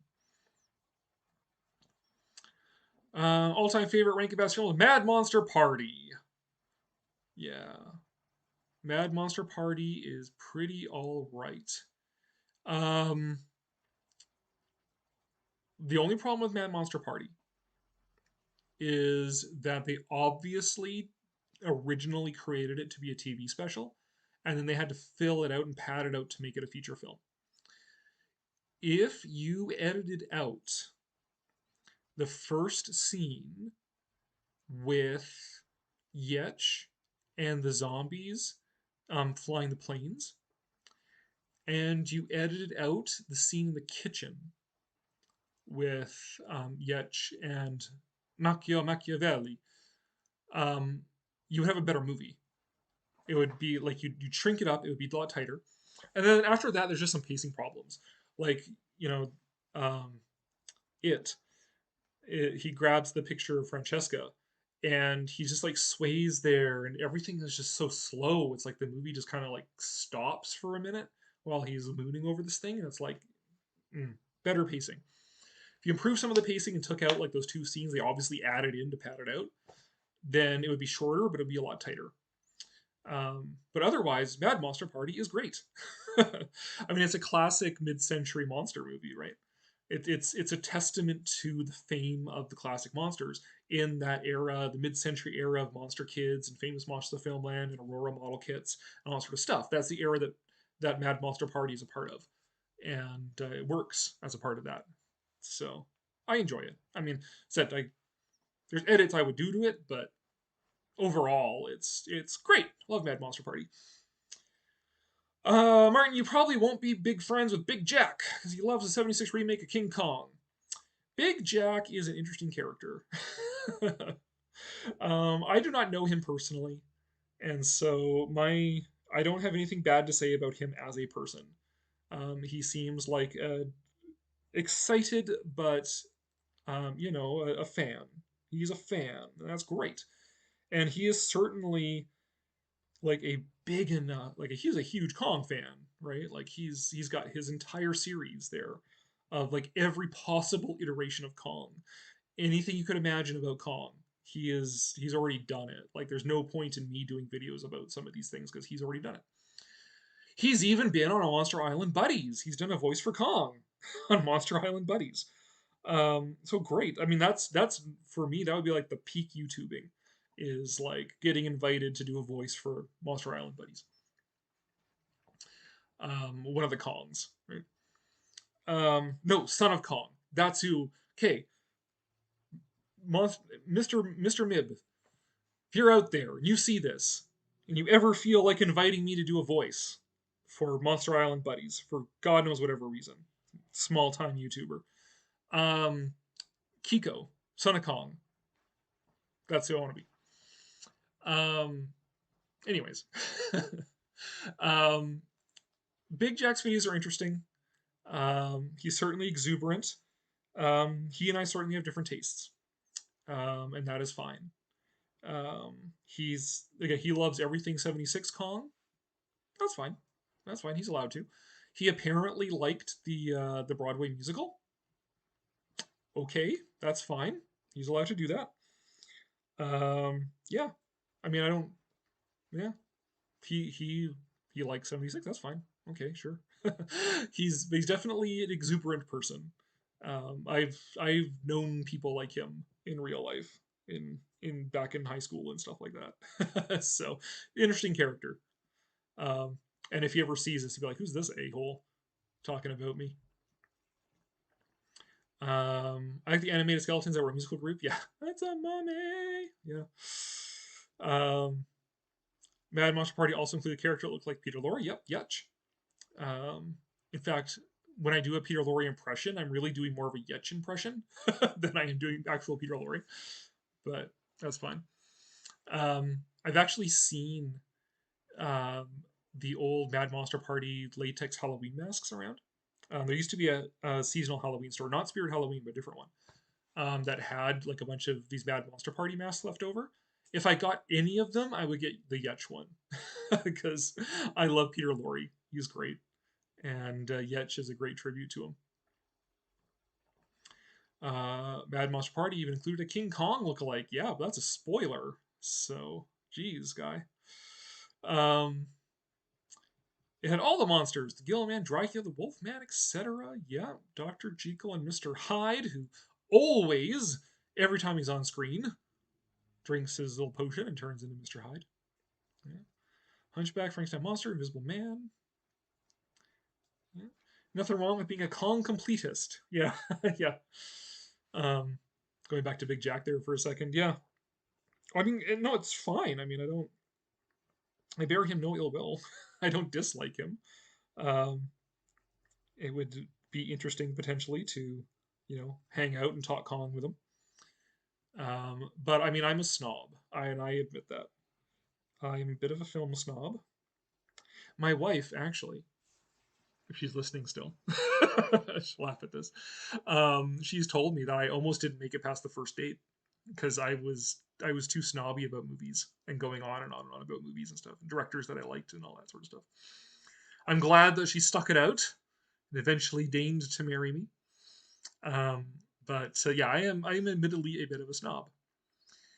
Because I'm a bit of like life is short, and I don't want to fill it with too much garbage. Says a guy who loves Plan 9 from outer space. But like, I don't know. I mean, I suppose it doesn't explain why I spend so much time on Facebook arguing with dumb people. But when it comes to movies, it's a bit of like, yeah, life is short, and I don't want to fill it with too much garbage. I'd rather watch a good movie that I know I like than, there's some movie. Oh yeah, no, that there's, maybe I'll waste $50 going to the movies to see this movie that might be good. It's like, nah, we got Casablanca at home. Unless we're going to the theater to see Casablanca, which I have done like twice, and would do again. So I'm not a Kong completist. I love the original Kong, and I love the Toho Kong because I love the Toho movies, the Showa era movies. I like that one too. I mean, I like most Godzilla movies one way or another. But I don't feel I need to have all the Kong things. In fact, even for my Kong collection, which may be coming home eventually. You might have noticed a different setup, a slightly different setup here. I'm moving things around. I might actually bring my Kong collection home. And if I do, I might even have to pare it down a little bit. Do that whole thing that I've talked about before where I don't want like all the Kong things. I don't want the biggest Kong collection. I want the best Kong collection, right? The most collection. I want the best collection. So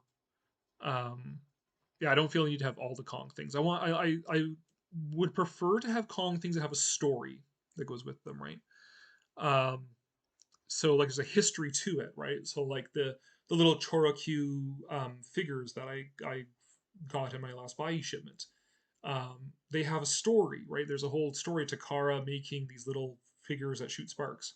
That's a story involved there. The Gold Key comic has a story with it. The Kiko stuff, the Kodak Kiko Son of Kong campaign from the 80s has a story that goes with it. And there's some things I get there just because they're good, right? Like the X Plus vinyls, the statue I have of Kong over the T-Rex, the NECA figures, the Mezco figures, like they're just good items. There's some things I have that are maybe a bit like, I just picked it up because it's Kong.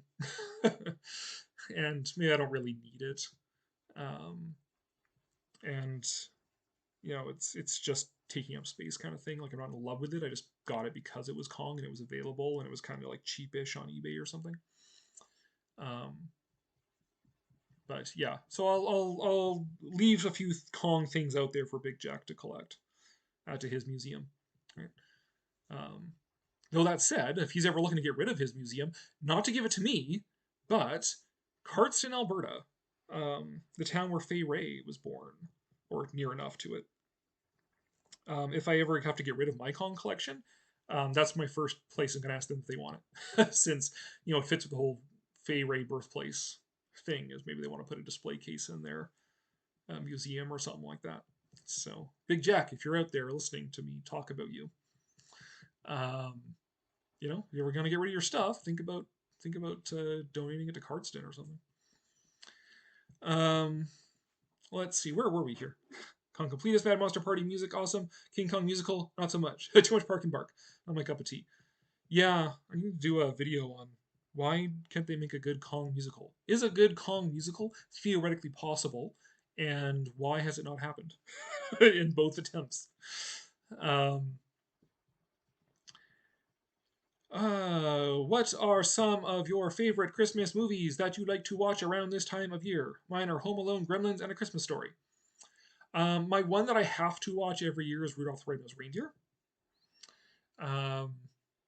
And depending on the year, I will or won't watch the other Rankin Bass ones.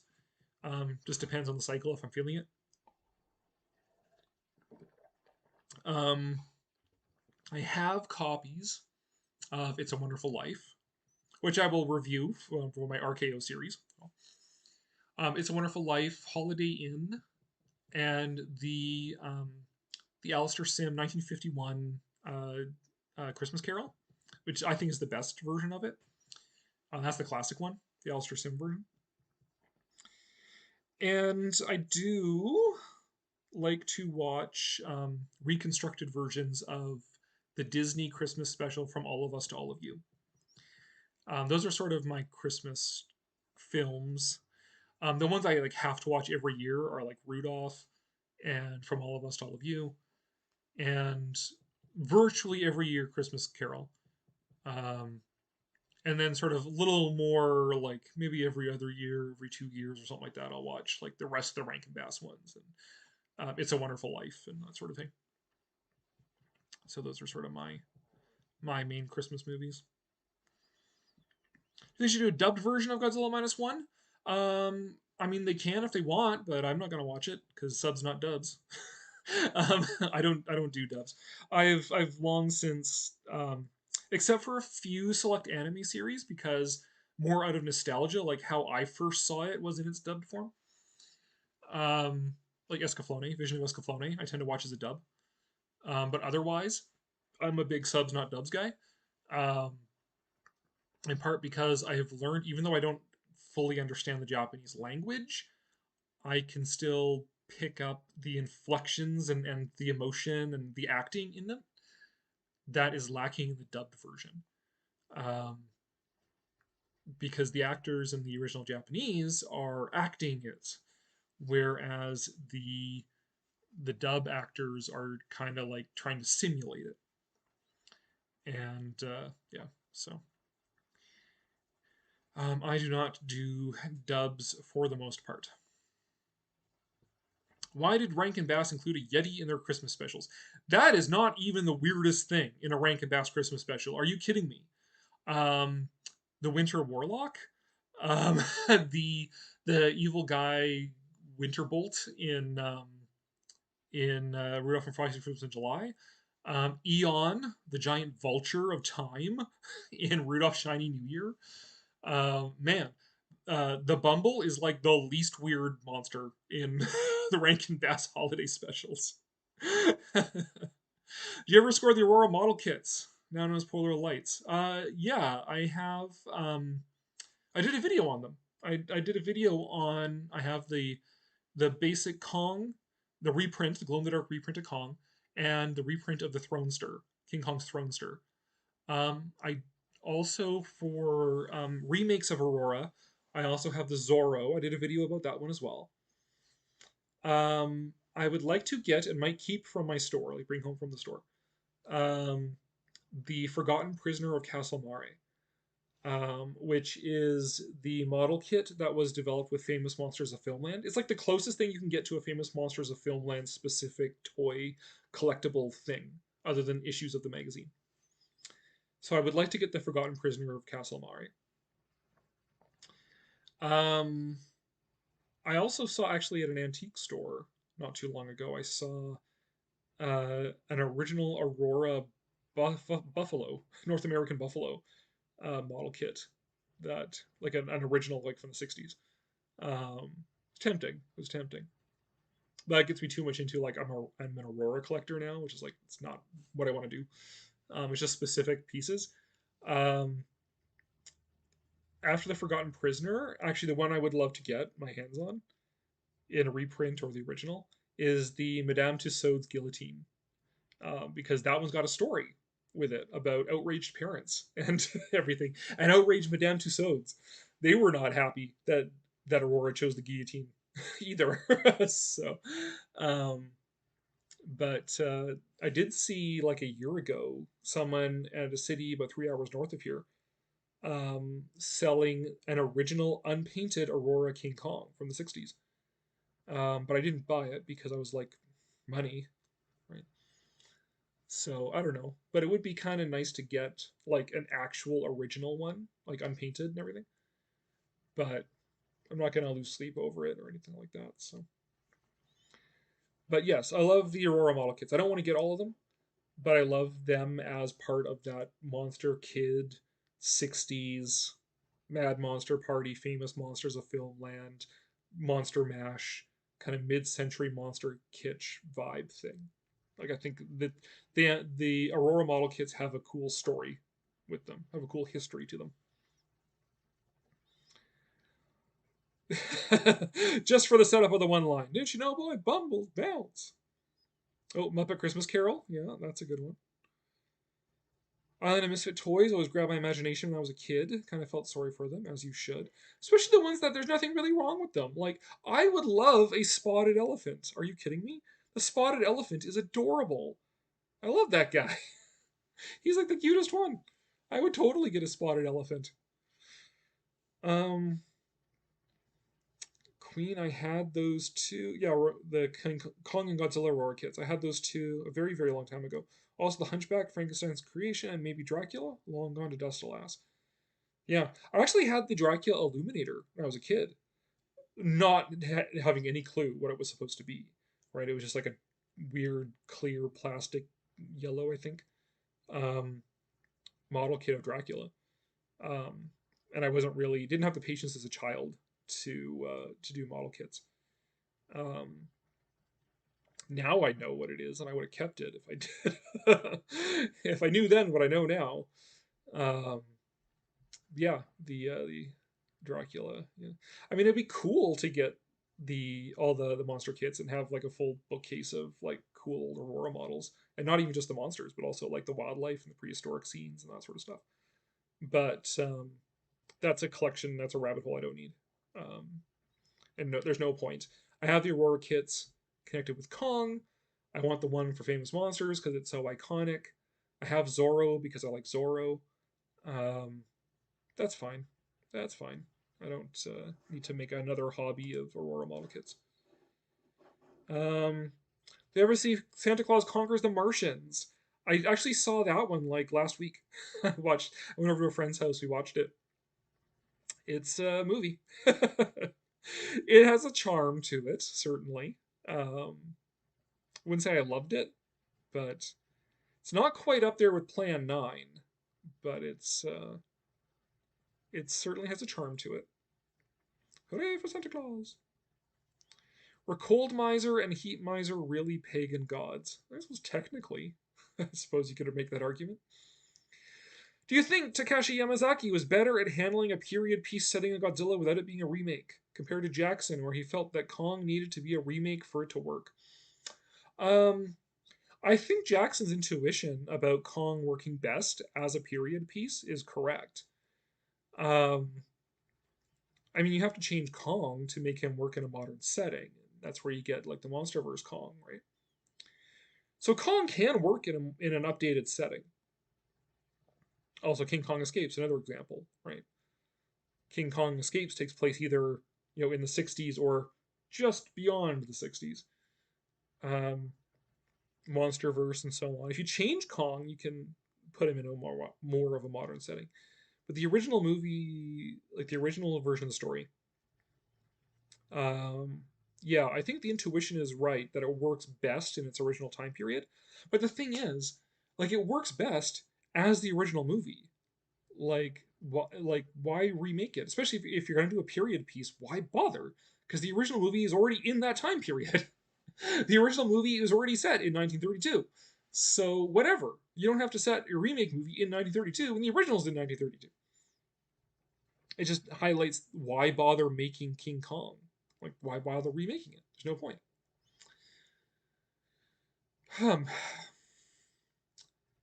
Yamazaki, I think, nailed it. I think doing Godzilla as a period piece where Godzilla is a metaphor or an allegory for Japan's wartime trauma, I think he nailed it. But that's where like it helps when you look at Godzilla -1 in the context of Yamazaki's other films. Right, so I'm still hoping, still fingers crossed, that this new attention will see his other movies get released here. Because I would love to get the box set of Always Sunset at 3rd Street. Those 3 movies. His movie on the Yamato. His other movie on kamikazes who don't want to die. Like he has like this like subgenre of movies he does on these wartime period pieces and post-war Japan reconstruction. And Godzilla -1 fits into that. That's why he was asked to do this, right? He included that Godzilla scene in Always Sunset on 3rd Street 2.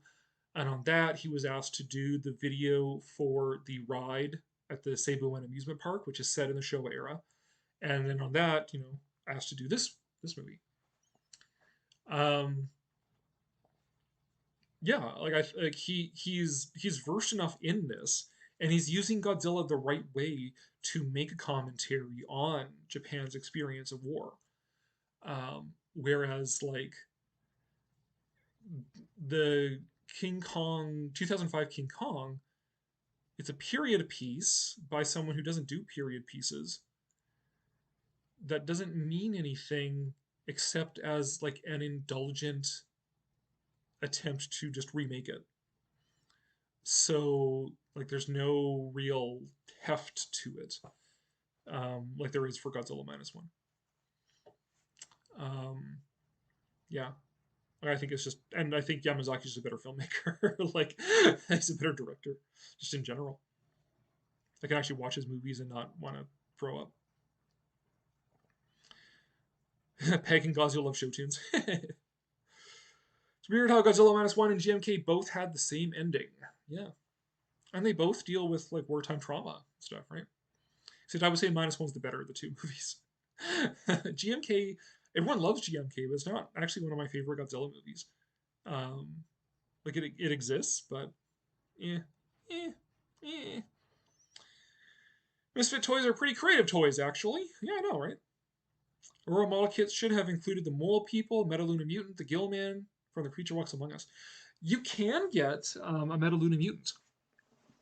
That which company made it? It was like like some company just recently. I have one at my store. Um, Send me a few bucks, Kaiser, and I'll sell it to you. But they have a Metaluna Mutant in the style of Aurora. It comes in like a replica Aurora square box. Um, yeah, there is a mutant model out there in the style of Aurora. I would include Dracula's daughter in that lineup, and Paula the Ape Woman. Yeah, well, now you're getting dangerously close to my list of figures that I wish NECA would make. Godzilla in always was fantastic. Yeah, yeah, I love that scene. Now you're just ripping off Godzilla. My favorite Godzilla cameo was in Bambi Meets Godzilla. Classic, true classic. I remember confused Matthew complaining about Kong 05 being a period piece, but my defense for it is that Skull Island would have been discovered way too soon with satellites. Yeah, which is fair enough, right? Like The Lost World, which Kong is in many ways a remake of. 1912, Sir Arthur Conan Doyle writes The Lost World, where it's very credible that you could find a lost world out there with dinosaurs, right? I mean, he himself based it on explorations in South America. 1925, the silent film adaptation of Lost World comes out. And it's still reasonably credible in the 20s. The 20s, there was an explosion in exploration, right? Roy Chapman Andrews in Mongolia and all the other things which I've done a video about. It's in a video somewhere, probably my Kong video. King Tut's tomb had just been discovered too, right? Which you think, or maybe my mummy video talk about it. But you have all these explorations, these explorers and expeditions and discoveries going on in the 20s. So the Lost World fits into that one really nicely. You couldn't really do the Lost World today because we have explored everywhere. We've been on top of those plateaus in South America. There are no dinosaurs, sadly. So, Lost World kind of does need to be done as a period piece. And in fact, the next person who does it, I would like to see them do it as like 1912, like period piece. They tried to update it in the 60s, the 1960 version of Lost World, and it didn't work. I mean, it was one of many reasons. The reasons it didn't work. There's lots of reasons it didn't work, but one of them was that they set it in the modern day. Because it's just we've been everywhere. We know there's no Lost World out there, and we kind of know it's not really possible. But he said in a period piece, then it has the credibility that we didn't know it wasn't possible then, so it becomes possible in fiction. And you still have like sort of blank spots on the map in the original time period. So I get the argument. Again, like I said, I think Jackson's intuition was correct about putting it in as a period piece. It just ends up being a question of like, why bother at that point? Because the original one was set. I love this Island Earth. Thanks heaven has been ruined with a remake. Well, imagine what today's Hollywood would have done with this Island Earth. Well, I mean, if you want to see a more boring modern version of this Island Earth, watch 2001: A Space Odyssey. Same theme. It's about sort of the vertigo of the infinite and sort of humanity's destiny in space and that sort of thing. I think this Island Earth could actually be a decent candidate for a remake. I could see how you could have, like, in a more modern setting, like this shadowy organizations that's gathering all these scientists who then, they kind of figure out what's going on and they get abducted to this planet and there's like some slobbering bug monster thing. Like, I think a modern mutant would actually could look pretty amazing. But again, in theory, modern Hollywood, I wouldn't trust them to make it good. I mean, for example, first of all, the Rhodes Reason's character would be replaced by a woman, of course. Like, no question about that. Um, the aliens might still be white men, but that's because they're dying and they're, whatever, right? They need the intellectual power of Earth minorities to solve the day for them. And I should clarify right here, so nobody takes this out of context and snips it or whatever. Um, I'm a big fan of watching movies from other cultures. Like, I like to watch movies from Japan and movies from China and Latin American movies and all sort of stuff. I don't trust Hollywood style diversity, equity, and inclusion because it's very shallow. Um, it's just like race swappings and stuff like that, and that's not the interesting thing. To me, the interesting thing is what perspectives do we get on other cultures and other ways of life. So I will watch a movie from Africa, no problem. Um, I will watch again movies from Asia, from Africa, from South America, no problem. Um, I just don't like. That's just Hollywood. I think Hollywood doesn't do good movies, and Hollywood does fake diversity. So I thought I'd clarify that for anybody listening in before they think that I'm like part of the YouTube rageosphere. I've been avoiding doing clickbait stuff, but Disney sucks because of this and blah. They went woke. Whatever. Speaking of which, they probably blame destruction of Metaluna on climate change. Well, maybe. Why not? Isn't that what that remake of Day the Earth Stood Still was about? Something, I don't know. I didn't see it. Whatever. I like 2001: A Space Odyssey because of special effects. That is fine. You're welcome to, Kaiser. How interesting villain? If he was a villain. Kaiser, you need only look at Spielberg's War of the Worlds, where the Day the Earth Stood Still with Keanu Reeves. Yeah. 2010 was for a forgettable sequel. Hal was an excellent villain, if he was a villain. I think a good argument can be made. Not only was he not a villain, he was the only character in the whole movie. But that's just getting off on my rant against 2001 again. I'd love to see in the Godzilla -1 sequel for him to fight Anguirus and also Varan for his big return and his callback to black and white films make up them being replaced by GMK. Yeah. If they make a sequel to -1. I don't think -1 needs a sequel. And actually, I don't know. I think if they did a sequel, I don't know if it would be worth it just to sort of retread the Showa era. As neat as it would be to see Showa era stuff put into a modern movie by Yamazaki. The Zillions.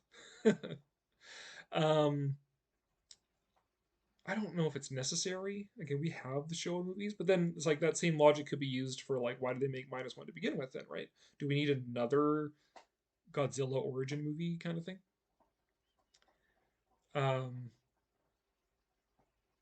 So I mean, the potential is there as long as he has good ideas for it. If he could make a movie of the same potency as -1 and have him fight Varan, then sure. But that's something you'd have to be really careful with. How do you do that effectively? Yeah, I mean, it's... And what are you saying with it, right? Because, like, -1, again, it's such a powerful film. It's saying a lot in it. So how do you carry that over into a sequel, right? Which, to be fair, even the original one didn't do, right? Like, the original Godzilla is miles above Godzilla Raids Again, which is then miles above the rest of the Showa era stuff, right? So, I mean, in terms of like potency, I mean, I love Destroy All Monsters. I love Invasion of the Astro Monster. They were my other two favorite Showa Godzilla films, but they're not, the same as the original Gojira. Like, not even close. So yeah, I mean, sure, more monsters in -2 are Godzilla Zero or whatever, whichever direction they're going, doing the math in. Um, but just you really got to have a good idea and communicate what they mean in it, right? Kind of glad I didn't include another kaiju in the latest Godzilla. Yeah, I would have. I think in this, at least the first one, I would have watered it down a lot. I want to see them bring back Mothra along with the Shobijin. It's been a while since we've seen the Twin Fairies. Yeah, I think if you really played up, you could do Mothra in a -1 context if you really leaned into the contrast between Godzilla as an abomination created of humankind's nuclear fury versus Mothra as an embodiment of nature cycles. So you have sort of like nature versus atomic horror, right? And you could even develop themes in there about, build on Godzilla as an allegory for Japanese wartime trauma, and contrasting that with sort of like Mothra as an Earth kami of life, death, and rebirth. Kami, not communist.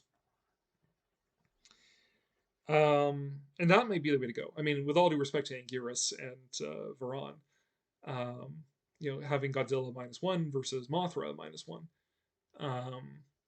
might be sort of more the way to go, because Mothra already has a lot of really solid built-in sort of philosophical meaning to her and symbolic meaning to her that other monsters don't necessarily have. I might leave out the twins though, because they're kind of like just this really weird element in there. As much as you all love the Shobijin.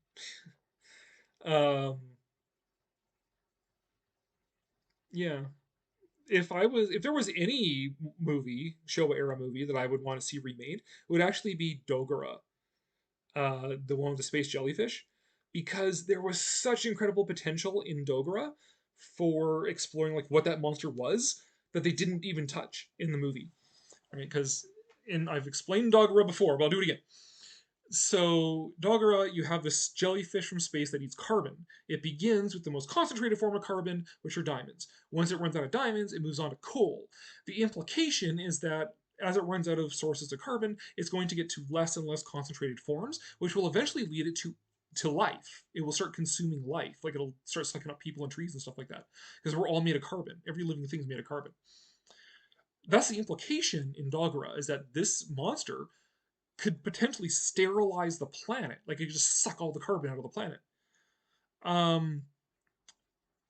But they spend so much time in the movie focused on these like jewel thieves. It's crazy. It's like the nadir of Toho's A plot B plot storytelling. When it's like the more interesting thing is this apocalyptic threat that is looming. Is going to eat all of life. It's going to sterilize the planet. So I think like a Shin Dogora or Dogora -1 would be amazing. I think that could be a great movie if they actually did it. But I mean, and the thing is, like, I'd say, they're not going to because nobody cares about Dogora.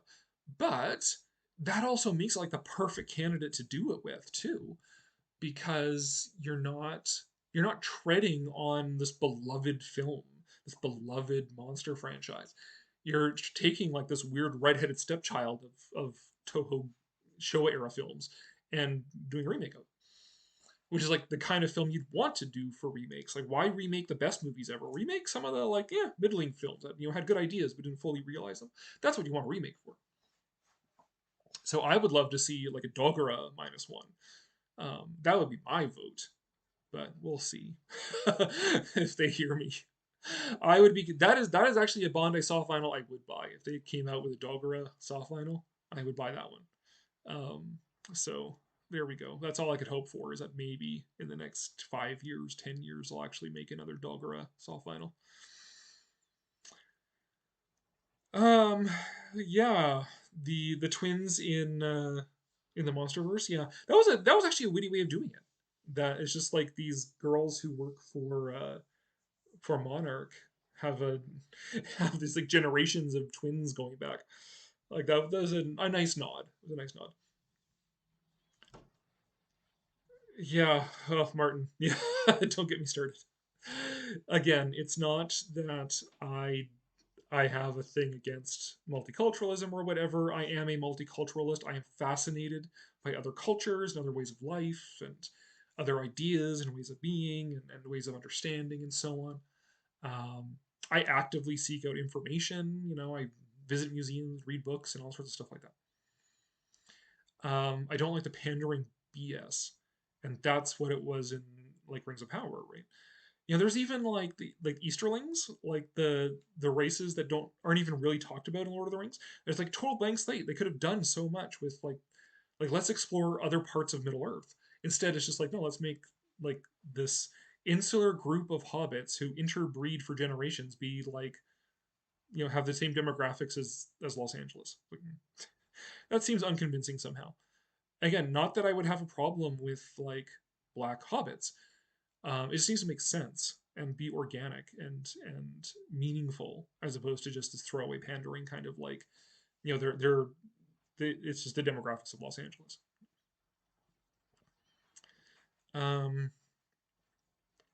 You guys have got me going on controversial subjects that everybody's going to misinterpret when they find this live stream and get buried an hour and whatever 2 hours deep into it and find me trying to explain that I'm not a racist. I actually like other races. I just want to see authentic stories from other races and not pandering Hollywood stuff. Which is why I watch like Japanese movies and things. When are they bringing back the aliens from the classic Toho films like the Killax and the Zillions? Well, they did bring back the Zillions in Final Wars and turn them into like Matrix alien like martial artists. So I mean, Final Wars is awesome. I love Final Wars. It's a great Godzilla by way of the Matrix movie. Yeah, I mean, think of the Zillions. I love like the original Zillions because they're so retro. Like they're beautiful flying saucers. Like just the smooth like this the beautiful lines on their flying saucers and stuff are great. Great costume design on the Zillions. Just love them. I'm sad they never brought them back, right? Like because the Killax are just the Zillions again, but not the Zillions. It's like they give them the same methodology, the same modus operandi, the same motivations and everything. Just make them different aliens, so it seems different. It's like in my headcanon version of Destroy All Monsters, it's the Zillions again. I would have just kept the Zillions around as like the go-to alien enemies. Oh, the Zillions were also in the anime trilogy as well, where they actually it was them and the Saludos, so the guys that made Mechagodzilla, and how they contrasted them was really interesting in the anime trilogy. So the Zillions have been back twice, once in the anime trilogy and once in Final Wars. What about Jet Jaguar? What about him? He's okay, I guess. I mean, he's a transparent knockoff of Ultraman, right? Dogora should have been a Godzilla movie, and the Mysterians and Atragon as well. Yeah, well, I mean, Atragon does take place in the same universe because Manda does show up in Destroy All Monsters. Dogora doesn't. Dogora never shows up again, which is unfortunate. The Mysterians. Oh, I mean, they did come up with a new version of Mugira for the Heisei series. Excuse me. For the Heisei series. But yeah, the Mysterians never show up again either. Which is a shame. Because they also have a great design. Their costumes are great. But yeah. Yeah, I think they've only ever really crossed those guys over in like comics and stuff. Ashley says the games explore the Easterlings in a very interesting way. They didn't even need to try this hard. Yeah. Yep. Yeah, it was all there if they actually knew anything about Lord of the Rings. But they didn't. They just went for the easiest, lowest hanging fruit of just making you know, the joke of the Hollywood family where every member of the family is a different race. Um, you know, it's just a bit sloppy and pandering and stuff like that. And it's, again, not that I'm against it in principle. Um, I would love to see, you know, them explore, you know, some part of Middle Earth where there's like, you know, Arab people or black people or whatever. But they just went for the pandering option. So there you go. I have not seen the Korean film Pulgasari. Weird film Kaiser, basically a remake of Daimajin. Director of Pulgasari was kidnapped and forced to make the film under threat of death. What? Oh my god. I guess I have to see this movie. Pulgasari. Okay. Oh, ye gods. I love the Daimajin films. Great story, great designs. Yep, I did a whole video on Daimajin. So, too bad they didn't continue that. It kind of ran out of ideas, even though really you could have just taken like any um, Japanese historical drama and just throw Daimajin in at the end, and it would have worked. So, why do we never see a film about Daimajin avenging like the geisha quarter in some Edo era city? Come on, why did that movie not happen? One of the Godzilla suit actors also played Pulgasari. Interesting. Hope he wasn't kidnapped. Oh my god. What is the story behind this movie? Jeez. Well, I will make a note. I will have to see Pulgasari. I haven't seen a whole lot of Korean film, so that might be a blank spot on the map that I will have to explore at some point here. But yeah. Oh, did you hear of the recent tragic passing of Heisei Godzilla actor Ken Satsuma? I heard about it. I haven't heard a whole lot about it, but I have heard of it. Yeah. Well, that's too bad.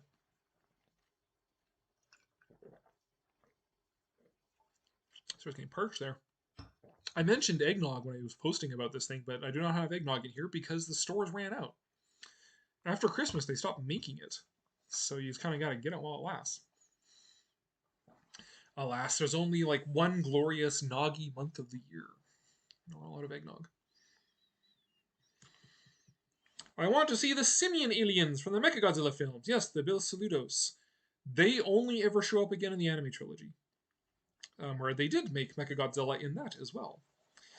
And they eventually, well, I won't spoil it if you've never seen it, but they do show up in the anime trilogy. Same actor who played Pulgasari. Okay. You guys got me all curious about this Pulgasari. If I'm even pronouncing it correctly. Pulgasari? Pulgasari? Pulgasari? The black hole aliens, yep. Indeed. Well, we've been at it for like almost 2.25 hours now. So just shooting the breeze as these have become. So, does that mean, I give my voice a rest here, that is it time for some previews, perhaps, of coming attractions? I think it should be.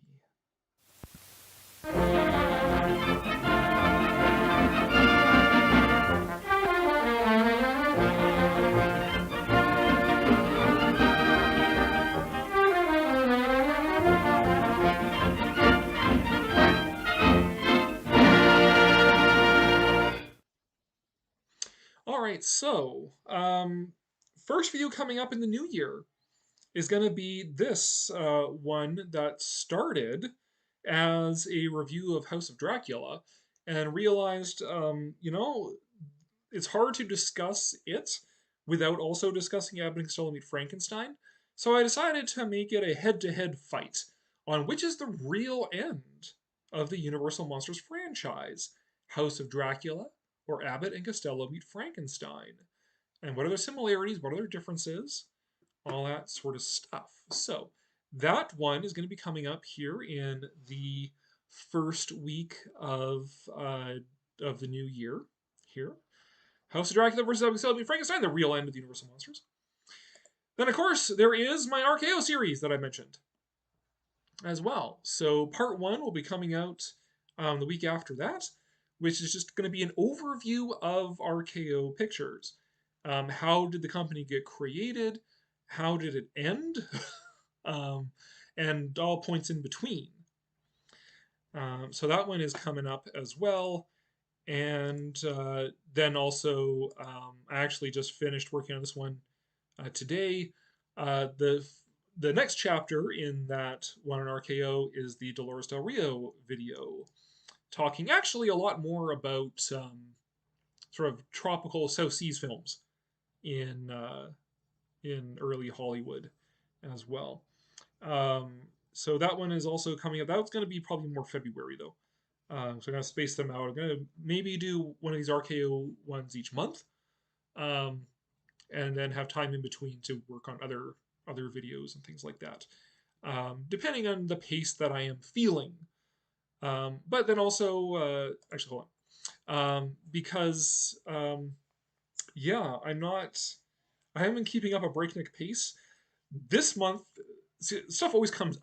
So I get a shipment from Bai or whatever, a movie comes out, whatever. So I have other topics as well, but I'm not like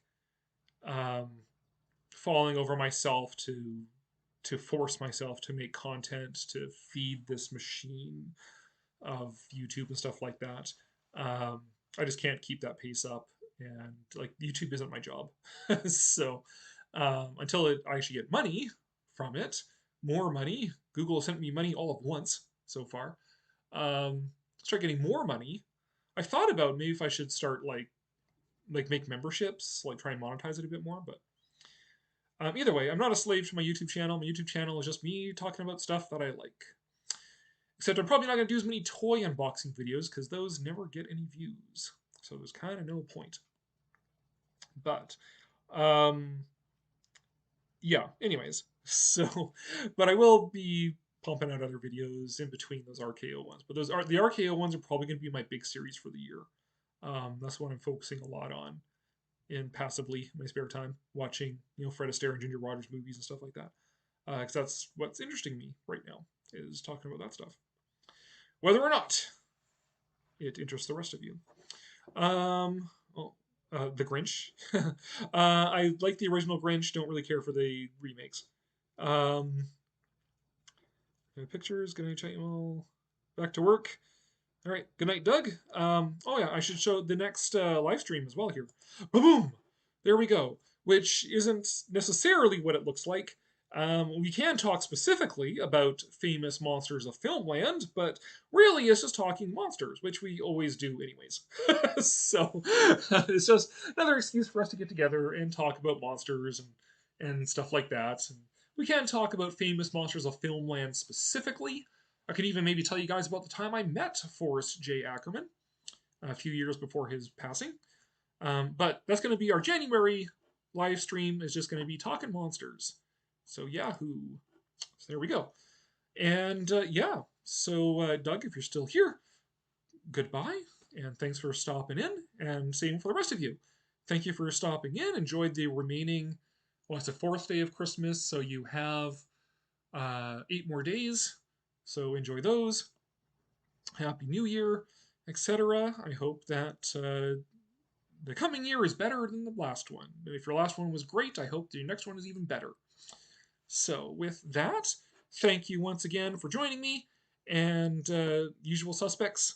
go team Monster Kid. Almost sounds like a band. Cory and the Monster Kids. And all that's left now, I guess, is just the usual drive-in theater outro. So good night, Merry Christmas, Happy New Year, and we'll see you next month. Next year. We'll see you in a year. And now, folks, it's time to say goodnight. We sincerely appreciate your patronage and hope we've succeeded in bringing you an enjoyable evening of entertainment. Please drive home carefully and come back again soon. Good night.